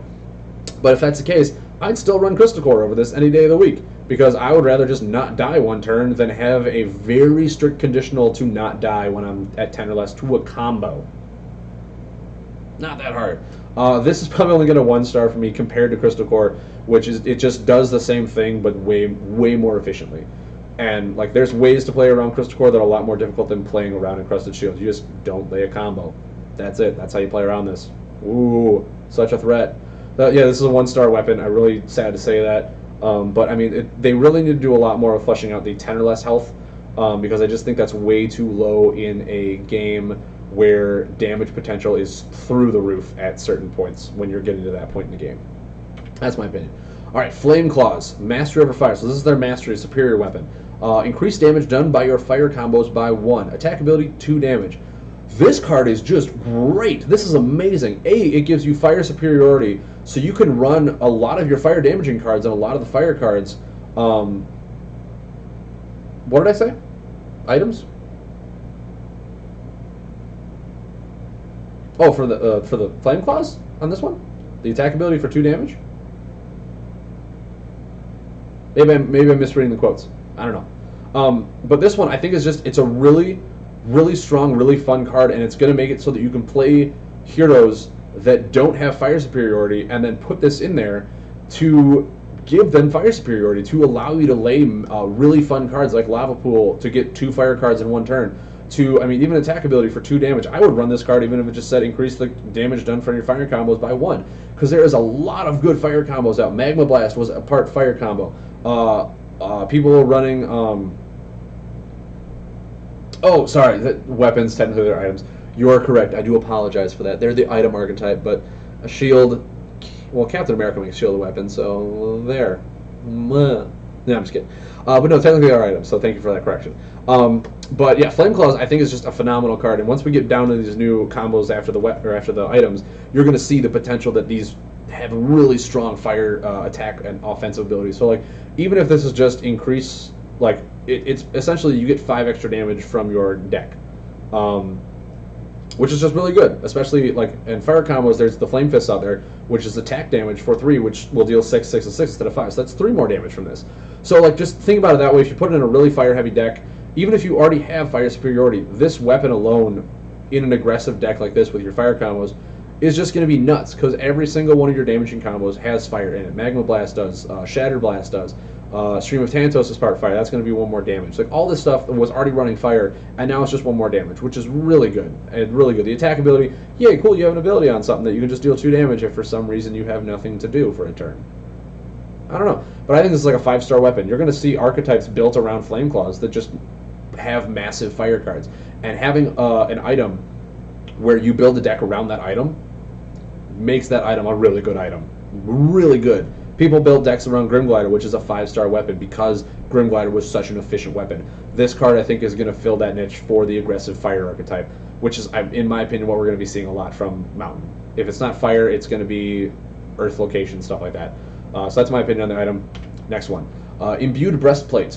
Earth, you cannot take more than 10 damage from a single hit. Oh, fire combo buffs? No, it's just fire combos. It's just fire combos, not fire combo buffs.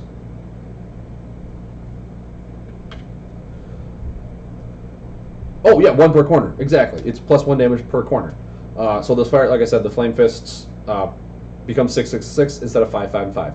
So it's just like, it's a lot of really good value from an item that is superiority, so you can't remove it with the unaligned card. So it's like, it's the perfect one to have the superiority in it. So now the Earth, the Imbued Breastplate for Earth, you cannot take more than 10 damage from a single hit. Once again, I think this is the one they're trying to really, really drive home. The, hey, you know, being at 10 or less health is okay because you can't take more than 10 damage from a single hit. You can still take 9. You can still have a Glossy Ritual Sight Magma Spitter hit you for 9, and guess what? You took it. Have hit for 8. You took it. I mean, even the if you compare it to Vanguard, the nature hero that had you can't take more than 8 damage from a single hit, people didn't run him because people were consistently getting hit for like 7 damage and 6 damage continuously. That it just, you never got that effect unless it was from a combo. So it's like, Imbued Breastplate means it's like, hey, if I have this, you can't lay your really heavy finishing combos. So I mean, like, maybe this is how you get past the like, you have to lay the crystal one and you have to lay Imbued Breastplate, and they kind of counteract each other. Like, laying this Imbued Breastplate completely contradicts the crystal weapon, so you don't even really want to run that anymore. This one is just, it's not going to be seen a whole lot. It's not even going to be played. I'm trying to think of what, did they have an old Earth item comparatively to? Because the only one that anyone ever ran was the Crystal Core, and I know they had Molten Blade, No, they didn't even have an earth weapon to compare this to. And having this be their only earth weapon, it just people. You'd much rather run the. There was not even an earth weapon, or no, there was rock maul. What am I saying? People would just run rock maul over this to give you superiority over earth, because I mean, taking 10 damage from a single hit, unless it's a combo, you're never going to see that. Even Storm Shaman, people ran Spark Wisp, which did 9. It's stuff like that where it's like, there's so much easier ways to do slightly under 10 where this is not going to be beneficial to you outside of combos. And even then, it's just like, you're going to die to action cards in a rush game. You're going to die to the buffs in a rush game. This is just not a good weapon. The only good weapon out of Mountain was the Flame Claws. This is a 1-star weapon. You're not going to see it be played. Not at all. Maybe if it was like the Vanguard where it was you can't take 8 damage, then we could talk. Then we could see like where it's coming. But 10 damage is such a high number to even from a single hit. Maybe it's like you can't take more than 10 damage in a turn. That would be a really good card, which would actually fit the Morgok style, which is what you need for that 10 or less health type of thing. But from a single hit, there's very, very few and limited ways for you to get hit in a single hit for 10. It's a 1-star item. You're not going to see it played. Not even in draft. People aren't going to draft this because they're like, no, this is just so situational. It's never going to be seen. That's my take on it. All right, on to the combos, guys. Fiery weapons. Now, as we went back to Flame Claws, and I said, hey, wait till you see some of the fire combos that come out for damage. Boom. First one, right off the bat. Increased damage done with your items by rotation. Your items can't be removed by other heroes. Okay, so I didn't read this card. Potentially, I thought it was going to be with the Flame Fist ones. Yeah. But fiery weapons, increased damage done by your items, which means, hey, I'm running Flame Claws. Flame Claws now becomes a 3 attack damage. It becomes 7. Becomes 7 for the next 3 turns, which is nuts from an ability. 7 damage, and that item can't be removed. So it's like, hey, I have fire weapons. Hey, I'm gonna not do anything because I can't remove your weapon. I have to remove that buff, otherwise you're gonna hit me for 7, 7, and 7. That's nuts. Look at the payment. It's also 1 of each, which is some of the easiest payments to pay for. People are gonna pay for this with the Shattering Throw, with Stream of Tantos. Like having that in the Flame Claws archetype is going to fit so nicely in there that it's so detrimentally powerful. I think this is going to be, I'm going to say a 4-star combo because obviously you need an item for it to be beneficial. If not, it's still a combo that's 1 of each that you can use to be paid for your other combos. In the Flame Claws archetype deck that I actually see coming in the future, this combo is going to be so powerful. It's going to be so threatening that you play this on the first turn and you're like, oh my god, I need to remove this now or I'm just going to take 21 damage from his item alone. Like, that is nuts.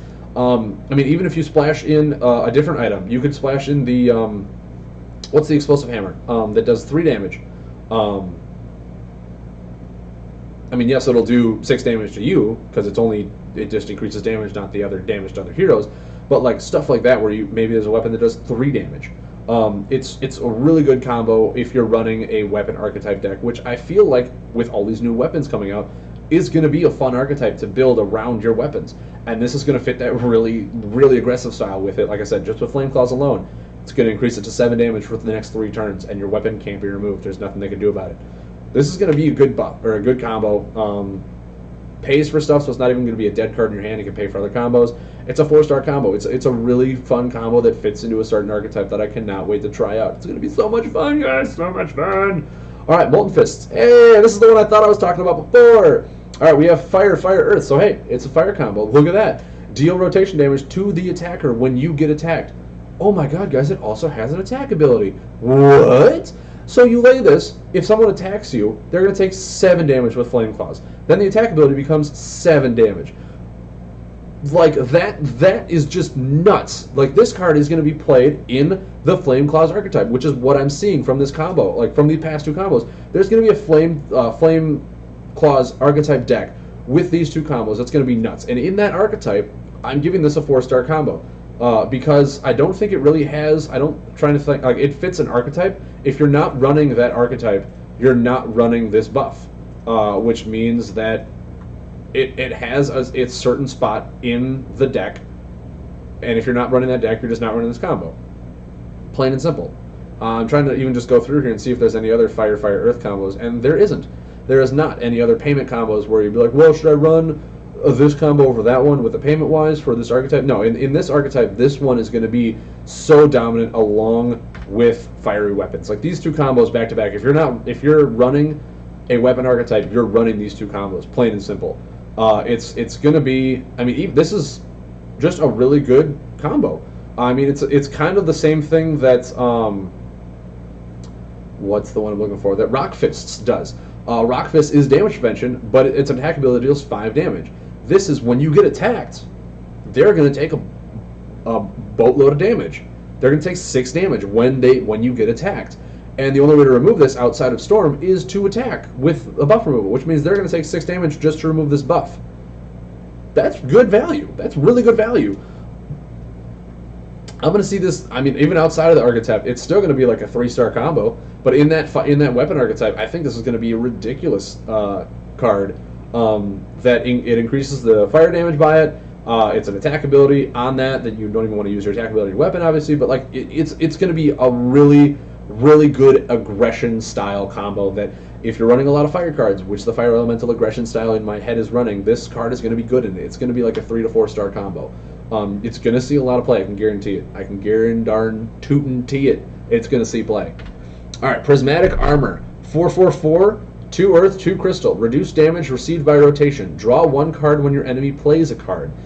Now, this one I think is also going to see some play in a more defensive type deck. I mean, you might even see this in the kind of location deck that we were talking about with location cards. A lot of them are Earth. A lot of them, some of the support ones are Crystal. So having this be a damage prevention ones for the next 3 turns, but it's card draw whenever your enemy plays a card. Not plays an attack, not plays a defender, a buff. Whenever they play a card, you draw a card. So, like, in order to remove this, they have to attack you to remove it, and then you draw a card. So, like, that, just value out of that is perfectly fine. I really like Prismatic Armor. I think it's a really strong buff. I'm trying to think, it really has to fit that defensive archetype, where, yes, it gets you really good card draw, really good efficiency out of your cards. It's damage reduction, which is perfect. Trying to think, like, out of all the other fire buffs, or not just fire buffs, the other mountain buffs that they have, compared to Magma Blast, compared to Inferno, which is 10 damage, and Wrath of the Mountain, compared to Blazing Cauldron, compared to Crushing Blow. Like, I'm just trying to see if the niche would fill out all of the other aggression stuff that Mountain has to offer. Because, yes, they do have some defensive combos, that's completely fine, but in Mountain, they have such high-value aggression combos that are still going to be in play because they're from Awakening and Mythical, and nothing has been rotated out yet. So, like, this one being played over those other ones, I unfortunately don't see. I think this is a really fun combo, a really good combo, but compared to all the other ones that Mountain has access to, compared to just Volcanic Eruption was not even seen play, and that one just does 11 damage right when it's get played, compared to Wrath of the Mountain, and that one, like, prevented your opponent from buffing for the next 2 turns, and that one really didn't see a whole lot of play. This one I feel is going to probably, unfortunately, go the same way as Volcanic Eruption.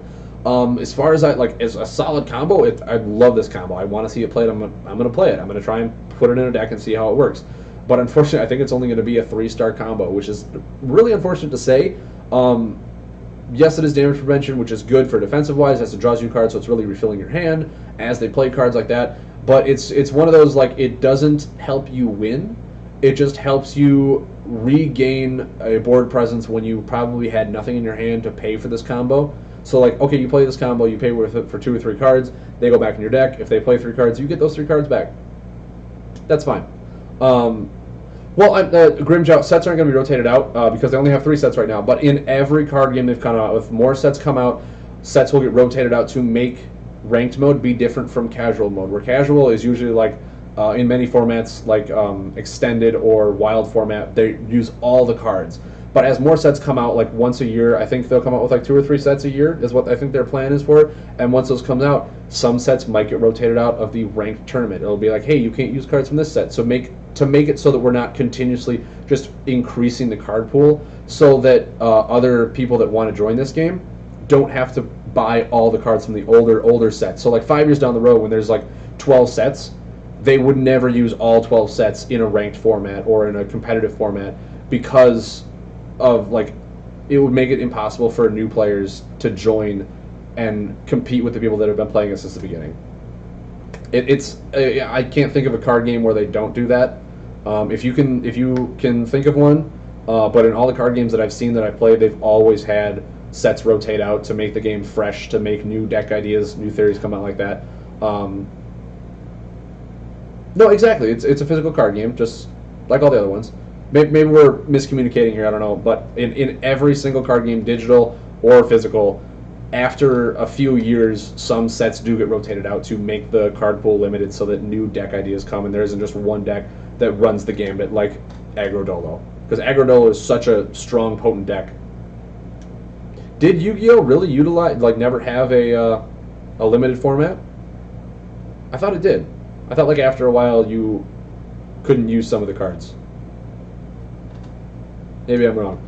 D Malone, hey man, thanks for joining. We're actually already on the combo, so we're almost done. So sorry about that, but yeah, that's just what I mean by it. If this goes the way of, so if you go to, I'm going to say 95% of all card games that I'm aware of do have a limited format. This is probably, hopefully, going to join it in the near future. Not saying anytime soon, but like within the next 2 or 3 years, they're going to start rotating some sets out. Obviously, like I think Awakening will not be rotated out because that's the only one where the buff removal is. It's their core set. You really can't rotate a core set out.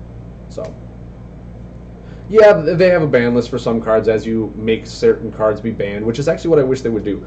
And I will talk about that later. We're getting way past this. We're into a card review. I'm sorry, I didn't mean to kind of go off that tangent, but Grimjaw, we will talk later about this because I want to finish this card review so it's not like a 4-hour stream as opposed to just getting the nitty-gritty down for these cards. So I will talk to you about this. We will have a great discussion. Probably, I mean, bring it up next week when I'm just doing like casual games. We can talk like this. But review, gotta get the review done. Sorry, man. I'm sorry. I wish I could talk to you, but gotta keep going on this. So yeah, I'm gonna give Prismatic Armor a 3-star rating. It's a solid combo, but compared to the other combos that Mountain has access to right now, it probably won't see a whole lot of play over the other ones. Like I was saying, compared to Volcanic Eruption, didn't even see play, and that was still a really good card. So I just don't. I think it has a place, but Mountain has been very aggressive, and I think it's still going to be very aggressive. That this card is not gonna find its niche just yet. Radiant Flame, going to the next one. Crystal Fire XX10. Damage to your opponent, gain 2 additional actions. Now comparing this one to Shatter Flame, which is 1 more crystal, 2 less damage, 1 more corner. It's I mean, it's comparable, but it's not comparable. Shatter Flame was not seen a whole lot of play of. Yes, it was 12 damage in the next turn. If you played it in like the Ancient when it didn't have access to Earth, then you played it over Magma Blast, stuff like that, to really be aggressive style on it. This kind of reminds me of the hybrid combo buff Tsunami, which is like the least favorite of mine because it's such like, hey, if I'm playing a hybrid combo, I want to have almost immediate effect. I want it to be a really good combo. Everyone removed it, waited 2 turns for you almost to get nothing out of it. 10 damage, gain 2 additional actions. I'm still trying to outweigh that fact where it's like, hey, it's a combo. I used 2 to 3 cards to pay for this. So yes, by the time you can draw those cards and wait, but it's like, hey, that means that the next turn, all I'm going to do is pass and draw. Then the turn after that, 10 damage, and I get 4 actions essentially. Which means you might just like play 2 cards and then draw 2 cards. That could be what it is, just 10 damage, draw 2 cards. Because at that point, by the time you play the combo, your hand got limited at that turn. You only have 2 turns to refill it, so you can play 4 cards at a turn. Radiant Flame, I don't feel it's going to see almost any play, even in draft. Maybe you'll see it in draft, I don't know. But it's just, it costs too much for what it does. I'd much rather just run Shatter Flame where the next turn I do 12 damage as opposed to having to wait an additional turn to deal 2 less damage. But yes, I get 2 actions, which means they're most likely just going to be used for card draw, because at that point you're not going to have 4 to 5 cards in your hand to lay them all at once. And even if you do, they have to have them all aligned, so you don't have, like, you need to have the supremacy on it too. It's really hard to balance that out when you're having to pay 2 to 3 cards for this card and then limit your hand down to what you need to play the cards. So that's why I'm going to give this like a 1.5 star rating. It's not going to see play over a lot of the other Earth or all the other Mountain combos. It's just it's not going to see a whole lot of play because there's so much unvalue you get out of it. It could just read 10 damage, draw 2 cards, and it'd be the same one, because by the time you get to the 2 additional actions, you'll most likely want to use them for draw. That's what it is. Sorry. Reborn from the Ashes. 7 clunky corner, which means to stay out there. We got 2 fire, 2 earth. Combo buff. Ignore any damage that would defeat you. When this happens, deal rotation damage to your hero that dealt the damage. Supremacy at 2. What I mean by that is, so you get 4 actions in a turn, and just because you have those 2 additional actions, it doesn't give you 2 unrestricted additional actions, which means you can't lay like 2 earth and 2 fire unless you have supremacy in both fire and earth. you need to lay, like, if you only have one supremacy and fire, you need to be able to lay, like, fire, fire, fire, fire, or fire, fire, earth, crystal, fire, fire, fire, earth. You can't lay, like, Boulder Feast, Mountain Fort, Dragon Scorcher, Dragon Horde, unless you have the supremacy in those to allow you to lay more than one of those actions a turn. So like I said, your hand has to be the specific alignment, or just go really heavy on the one that you have supremacy in, or your the additional actions are most likely going to be seen with card draw. Unless you're running like an all-fire deck when you're running Flame Claws or have a fire supremacy in it, and just go ham on fire cards. But even then, you can't lay some of the same cards with the same name, so your deck has to be oriented to make it so that you have a variety of cards to lay. So that's what I mean by 2 additional actions to give you 4 actions. But by then, your hand literally has to be a perfect hand to use all those actions without just passing and drawing. I hope that makes sense. I hope I kind of explained that in a way that isn't confusing. I know when you get really in depth to this whole card, what you can and can't play on a turn, it gets a little confusing with some people. So I hope that was a decent explanation to understand where I'm coming from with getting those 2 actions. To get 4 actions in a turn will most likely just end up in card draw, as opposed to laying 4 cards in one turn, after paying 2 to 3 cards to lay this card 2 turns prior. I hope that makes sense. Back to Reborn from the Ashes. So when this happens, deal rotation damage to the hero that dealt that damage, unless it was you, and heal for rotation. This cannot trigger other effects. So this, in a way, is kind of what the Dread combo does.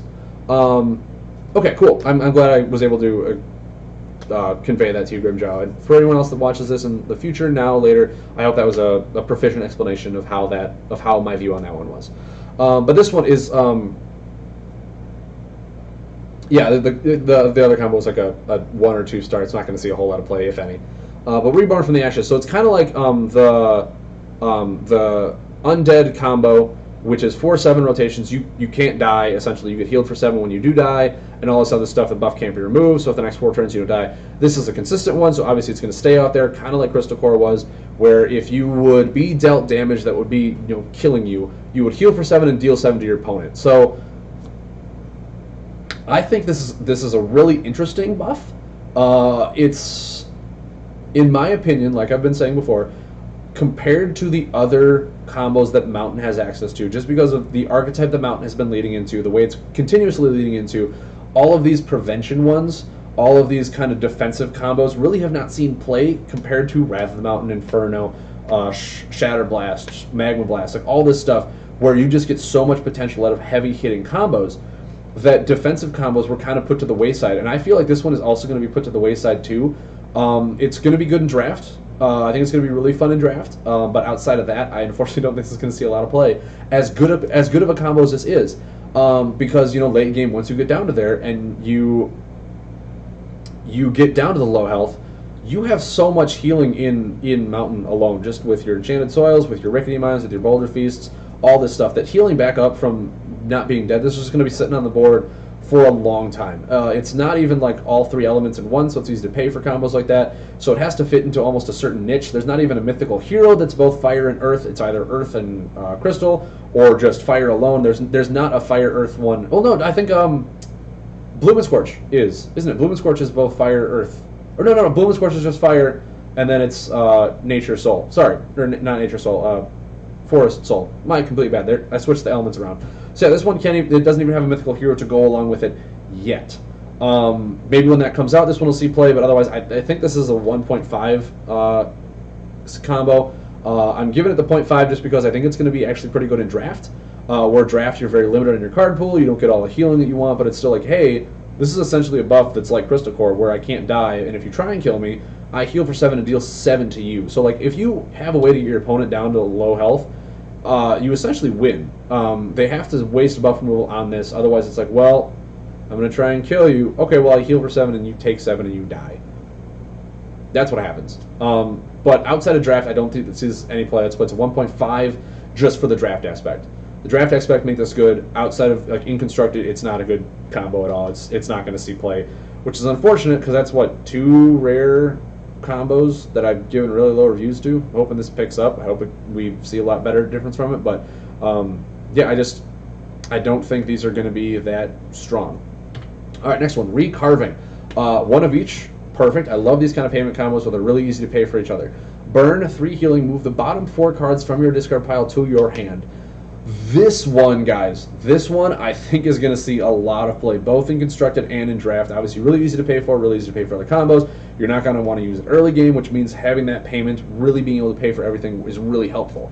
3 healing, I mean, you could even take that out and still have the move bottom 4 cards of your discard pile to your hand, and that would be the combo that I would play.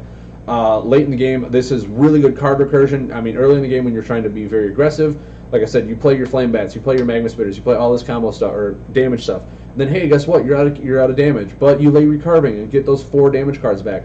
Or you know, in location, you get 4 location cards back from the bottom of your discard pile. As long as they don't have burn, you get them back. And getting 4 cards back, as we've discussed in the Dread one, getting 4 undead buffs was nuts.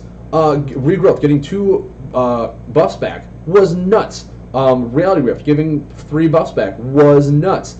Getting 4 cards from your discard pile to your hand, mind you, it doesn't say action cards. You could lay an early game combo, hit that right on the bottom, and get a combo back. Like that's how unlimited this card is, and I think this card is going to see a lot of play. This is like a 4.5 star card, where obviously if early in the game you like lay buff removal and all that stuff and get burn cards in the bottom, where they find ways to recycle your graveyard, and you've already been putting bringing cards back with the crystal buff that brings your elementals back and all this other stuff, where your bottom cards are just burned and they don't really do you anything, then recarving starts to become bad. But yeah, exactly, you can get combos from this too. It's ridiculous. But like in that type of deck, it's not, you might not even want to run this over like Shatterblast and stuff like that. Over the other combos that are the same payment, Shatterblast obviously is always going to be run because it's 9 damage and the option of weapon removal with all the new weapons coming in. But over Stream of Tantos, I mean, you might run this over Stream of Tantos to get the card recursion back in your very cyclical damage. If you're not going for burst damage, if you're not going for just really heavy hitting stuff, getting 4 cards back that can be combos is potentially amazing. And like I said, the 3 healing doesn't even matter to me. I would run this card if it just said move the bottom 4 cards from your discard pile to your hand. I would run that any day of the week. But the only reason I'm giving it 4 is because they have so many other cards in the Mountain set right now that say, hey, bring these cards from your discard pile back. Bring all this stuff back to your deck or to your hand. So like if you're doing that a lot in the game prior to laying this card, when you want to lay it late game, by the time you have all those cards brought back, your bottom cards might be burn, which means you won't get past them because the card is only the bottom 4. It's not past burn, so it's not always going to be 4 cards. If you have 2 Crystal Leeches on the bottom, you only get 2 cards back with this combo, which then makes it not as good as an action card. So it's like, it depends on the deck you're running, depends on the other cards you're also using too for action cards to return your elementals or you return your action buffs or all this stuff that has returning that we've looked for in Mountain. That's why I'm kind of downgrading this one from what it is, because it's a solid combo. It's an amazing combo for card recursion, but with how much other card recursion is in the Mountain order already, the chances of you, by the time you lay this, your bottom cards will be like Crystal Leeches, which have burn, which means you can't get them back. So like, it's a good combo. It's just not an amazing combo because of how much other recursion Mountain is also getting this set. Is the reason I downgraded it a little bit, just because the chances of you hitting burn cards with it are gonna be pretty good, which means this is not always gonna get you 4 cards back. So that's why I'm giving it a 4-star. Otherwise it would be 5, because this is an amazing combo. I think a lot of people are gonna run this or are gonna attempt to run it, and they're gonna see great value because it goes to your hand, not your deck. To your hand. That's nuts. All right, Rupture. Earth Crystal, so a quick combo to lay. Lasts for 1 turn. Your target's buffs are dormant. Draw 1 card. Gain 2 additional actions. 5-star combo right here, guys. 5-star, which is amazing because it's rare. And this is the 5-star combo. This is what aggression needs. It's not even costing you your fire cards, which is where your aggression comes from. Your target's buffs are dormant, which means they get no healing. They get no damage prevention. They get nothing. You have basically cleared their field, left them on an open value and a prairie fire, and said, all right, have fun getting out of this. You draw a card when you lay this, which means your hand doesn't even really get that diminished. You could pay for this with another combo and put that combo back in, then draw a card. So it's not like you even lost a card. Then you get 2 actions beyond after laying it. So it's not like, hey, your buffs are dormant for this 1 turn, I drew a card. It's defensive and offensive at the same time. So like, this is the card you lay near the very end when you want to Magma Spitter, Flame Bat them. You could even time this up with a Colossi Ritual Site. So like the Colossi Ritual Site goes, they've put out a wall, they're trying to defend, they're like, oh god, the Colossi Ritual Site's going, I can't remove it. Here comes a Moss Ridge Defender and all this other stuff. And it's like, okay, cool. Your buffs are dormant, so the thing you try to defend yourself against does nothing. I get to draw a card. I get 2 actions, which means I Flame Bat you, I Magma Spitter you with the Colossal Ritual Sight out for 9 and 8. So that's, what, 17 damage in one turn, but they cannot prevent. It's just done. The game is done. This is a game-ending combo, like Magma Spitter, like Wrath of Mountain, stuff like that. A combo where you lay it and you win is always going to be a 5-star card. Always a 5-star card. Like, this card could be your target spells are dormant, gain 2 additional actions. Still good because it's only 2 payments, so like paying for it is super easy to also have a really good hand size. But the fact that you also get to draw a card past a 2 means there's also potential value for a better turn than what you already had in your hand. Rupture is just, the power level for it is so good. You'd even lay Rupture if it was a 1 of each combo, or like a double Mountain Crystal or double Crystal Mountain. Like if it was a 3-cost combo, you would still lay Rupture because of the value you get from it. Just the turn you lay it is the game-ending turn. You don't lay it when your opponent's at like 30, and you're like, cool, I'm going to do 18 damage to you. All right, now go. I didn't kill you, so now you can heal back and prevent it. This is the game-winning card that you search for, you draw for, and you wait, and then you play and you win, which is ridiculous. Like having a card that literally says, hey, you win the game. Who wouldn't play that card? Who wouldn't put that in every deck they ever play ever? Like, right? I mean, come on. 5-star. Searing Beam. 1 fire, 1 crystal, 1, 2, 3, 4. Awesome. Damage to your target. This bypasses damage-reducing effects. That's not bad. That's really good. As we were talking before yesterday, like in my opinion, the Spectral Widow I didn't think was going to be a good card, but then we saw all the Undead Revival buffs, the restarting buffs, and yeah, you couldn't be increased by effects. So I didn't really give it to this one. This one, obviously, it can be increased by effects. Who would have thought? Colossal Ritual Sight makes it so at like 1 turn it does 6 or 7, bypassing any damage reducing effects. For 2, like this is one of those that just, it stays on the board and it slowly winds up more damage. So even if your opponent like tries to heal, which obviously they can't put a wall in front of it because it just right through it like a fruitcake and laser, Searing Beam is going to be a very fun, aggressive combo to play, and it's a very easy combo to pay for. Only 2 for, you know, the good damage that it does. It's a threatening buff that your opponent might even want to remove. Think about it when you play Recarving. You play this really early on in the game, get that, what is it, total up to 10 damage. Lay that really early in the game, have it go to the bottom of your graveyard. Recarving puts it back in your hand, so you can lay it again and get another 10 damage that they can't reduce or like prevent from. It's a solid combo. I'm going to say this is like a 3.5. It's a solid combo. It might not see play over the other really heavy hitting, like 12 damage in a turn combos, because it is cyclical damage. Yes, it does reduce effects. Yes, you can increase by effects, all this other stuff. But when you're thinking Mountain, you're thinking hit them really hard in 1 turn. And in that aspect, this one doesn't fit the current meta. It depends on the new meta that's going to come out with all the other decks. But Searing Beam, I think, it's a 3.5. I give it the 0.5 because it's going to be really good in draft. It's going to be amazing in draft. I have a feeling draft is always going to pick this card for combos. But it's only a 3-star in the sense of constructed because there's so many other just better mountain buffs, mountain combos to play over this that just like have way more of an impact the turn you lay them, as opposed to like, hey, you're going to take 10 damage over a few turns, so if you're okay with that, like that's my value on it. It's a solid card. It's a good card. It's not a game breaking or ground breaking card. All right, Taming the Earth. 3 conditional rotation, Earth, Earth, Crystal. At the start of your turn, draw cards equal to the number of location buffs you have in play. This only rotates if you have any location buffs in play.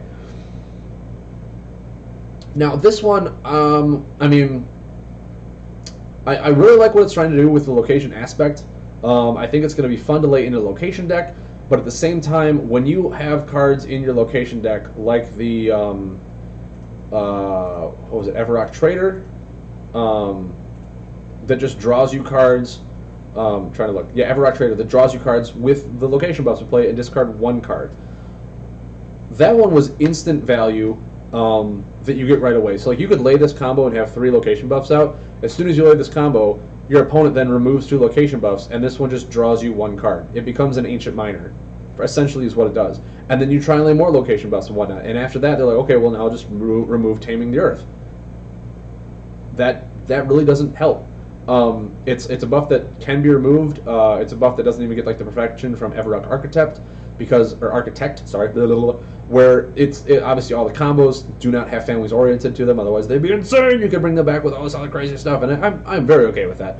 But this card, it looks, at first read, it looks like it's going to be a really good card to use in a location buff deck.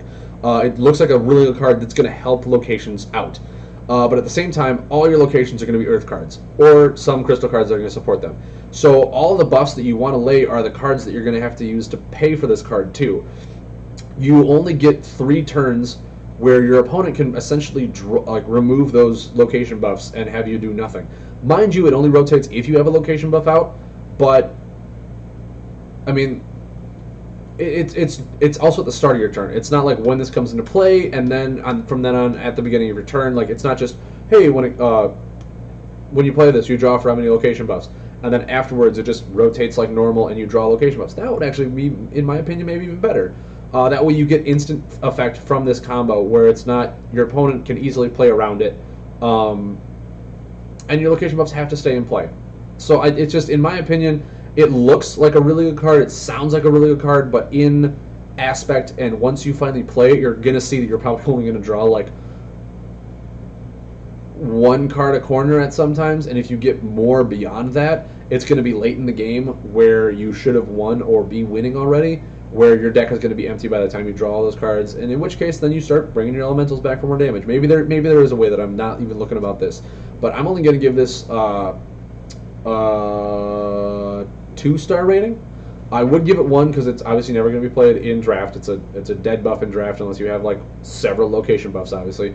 I'm only going to get a 2 instead of a 1 because, like I said, I don't know the potential that it could have. Maybe I'm overthinking this and it's going to be an amazing card and you're going to draw like 3 or 4 cards every corner and your opponent can't do crud about it. So I mean, maybe it's going to be really good for your card draw. But it's, if it was 1 of each, it would be better. If it was more fired, so that like your Earth cards that you're laying, which are your location buffs, you could actually play them and still be able to play this one, it would be better. It's just, I'm not seeing the right cost for it or anything like that makes me really excited about this card the way I should be to really fit in the location archetype. I feel like a lot of the action cards are doing more for the location archetype than the actual combos are, which is sad because the combo should really help this archetype the way the Undead did for Dread. But that's how I'm doing. I'm giving it a 2-star. It's not. I'm not seeing this being played a whole lot. And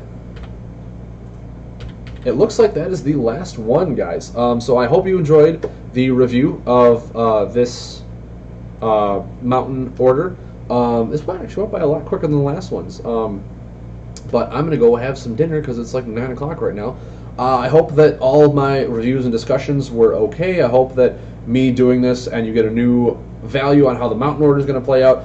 I'm super excited for the new Elemental decks and the location decks to come out. There was a lot of Creeble cards in here, but I don't know what Creeble's all going to do yet. So, yeah, I mean, Mountain combos, like, you got maybe 2 good ones out of all these other ones, and it's like, compared to how the power level for the current combo, or the current Mountain combos are, there's no reason to run any of these new ones over just the power of the original set was, which is, like I said, why in my opinion, I hope they do set rotations in a few years and really cycle these cards out so that the cards from the original set don't be the best cards in the entire game for the entire time.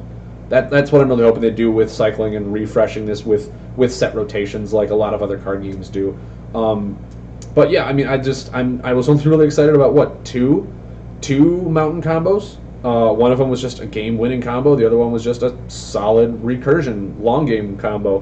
But I mean, other than that, it is what it is, I guess. But I'd like to thank you all for joining in. I'd like to thank you all if you watch my YouTube channel to leave comments, like my YouTube channel down below, to really, give me some feedback on this. Am I doing good? Am I doing bad? Maybe I gave it a wrong opinion. Maybe like, no, you didn't factor in this card into it because you haven't gone to that set yet. So maybe you have different opinions, which I would love to share with you. I'd love to discuss it with you. Thank you once again for checking out my channel. Give me a like on Twitch if you really like the content. I will try to be streaming at least 2 times a week. As we get more followers, as we become more, then we will maybe do 3 times a week. We'll see how this goes. But thank you guys for tuning in. Hope to see you guys tomorrow when I go through and do the Nature Order is up for tomorrow. So hope you guys have a nice night. Thanks for enjoying. Hit a like for Twitch, hit a like for YouTube. Let's try and get this community growing online as the app becomes more available to people who really like this game. And when Kindred comes out, I hope it really diversifies the game past the five decks. So thank you guys for watching. Yes, Grimjow. I will be on tomorrow, probably around the same time, 7 to 9. I'll be doing the nature set because the Kindred comes out in this app, like this week. They said mid to late this week. I still have nature, storm, and tech to get through unaligned. I said I was just going to do a normal YouTube video, so if you want to watch that, you can watch it on your own time. I won't do a Twitch stream of it, but I still got 3 more days in a row of doing these reviews and get these online before I actually start playing Kindred. So Kindred could come out. Yep, 7 Central Time tomorrow. So wherever you are, I live in Wisconsin, so 7 time for me could be something different from you. I don't know where you are from. But yeah, I got like 3 more sets to review in the next 3 days, so I probably won't even get to the Kindred game until like Friday or Saturday. So thank you guys for tuning in again. I will see you tomorrow, or I'll see you on YouTube, and I hope you guys really enjoyed the stream because I love doing this for you guys. I love talking to you. I love talking and growing the community as a whole and experience this really fun game that we're all having fun with. So let's keep going. Let's keep growing as a family, as a Kindred Tantos family. Hope you guys see you later. All right. Have a good one.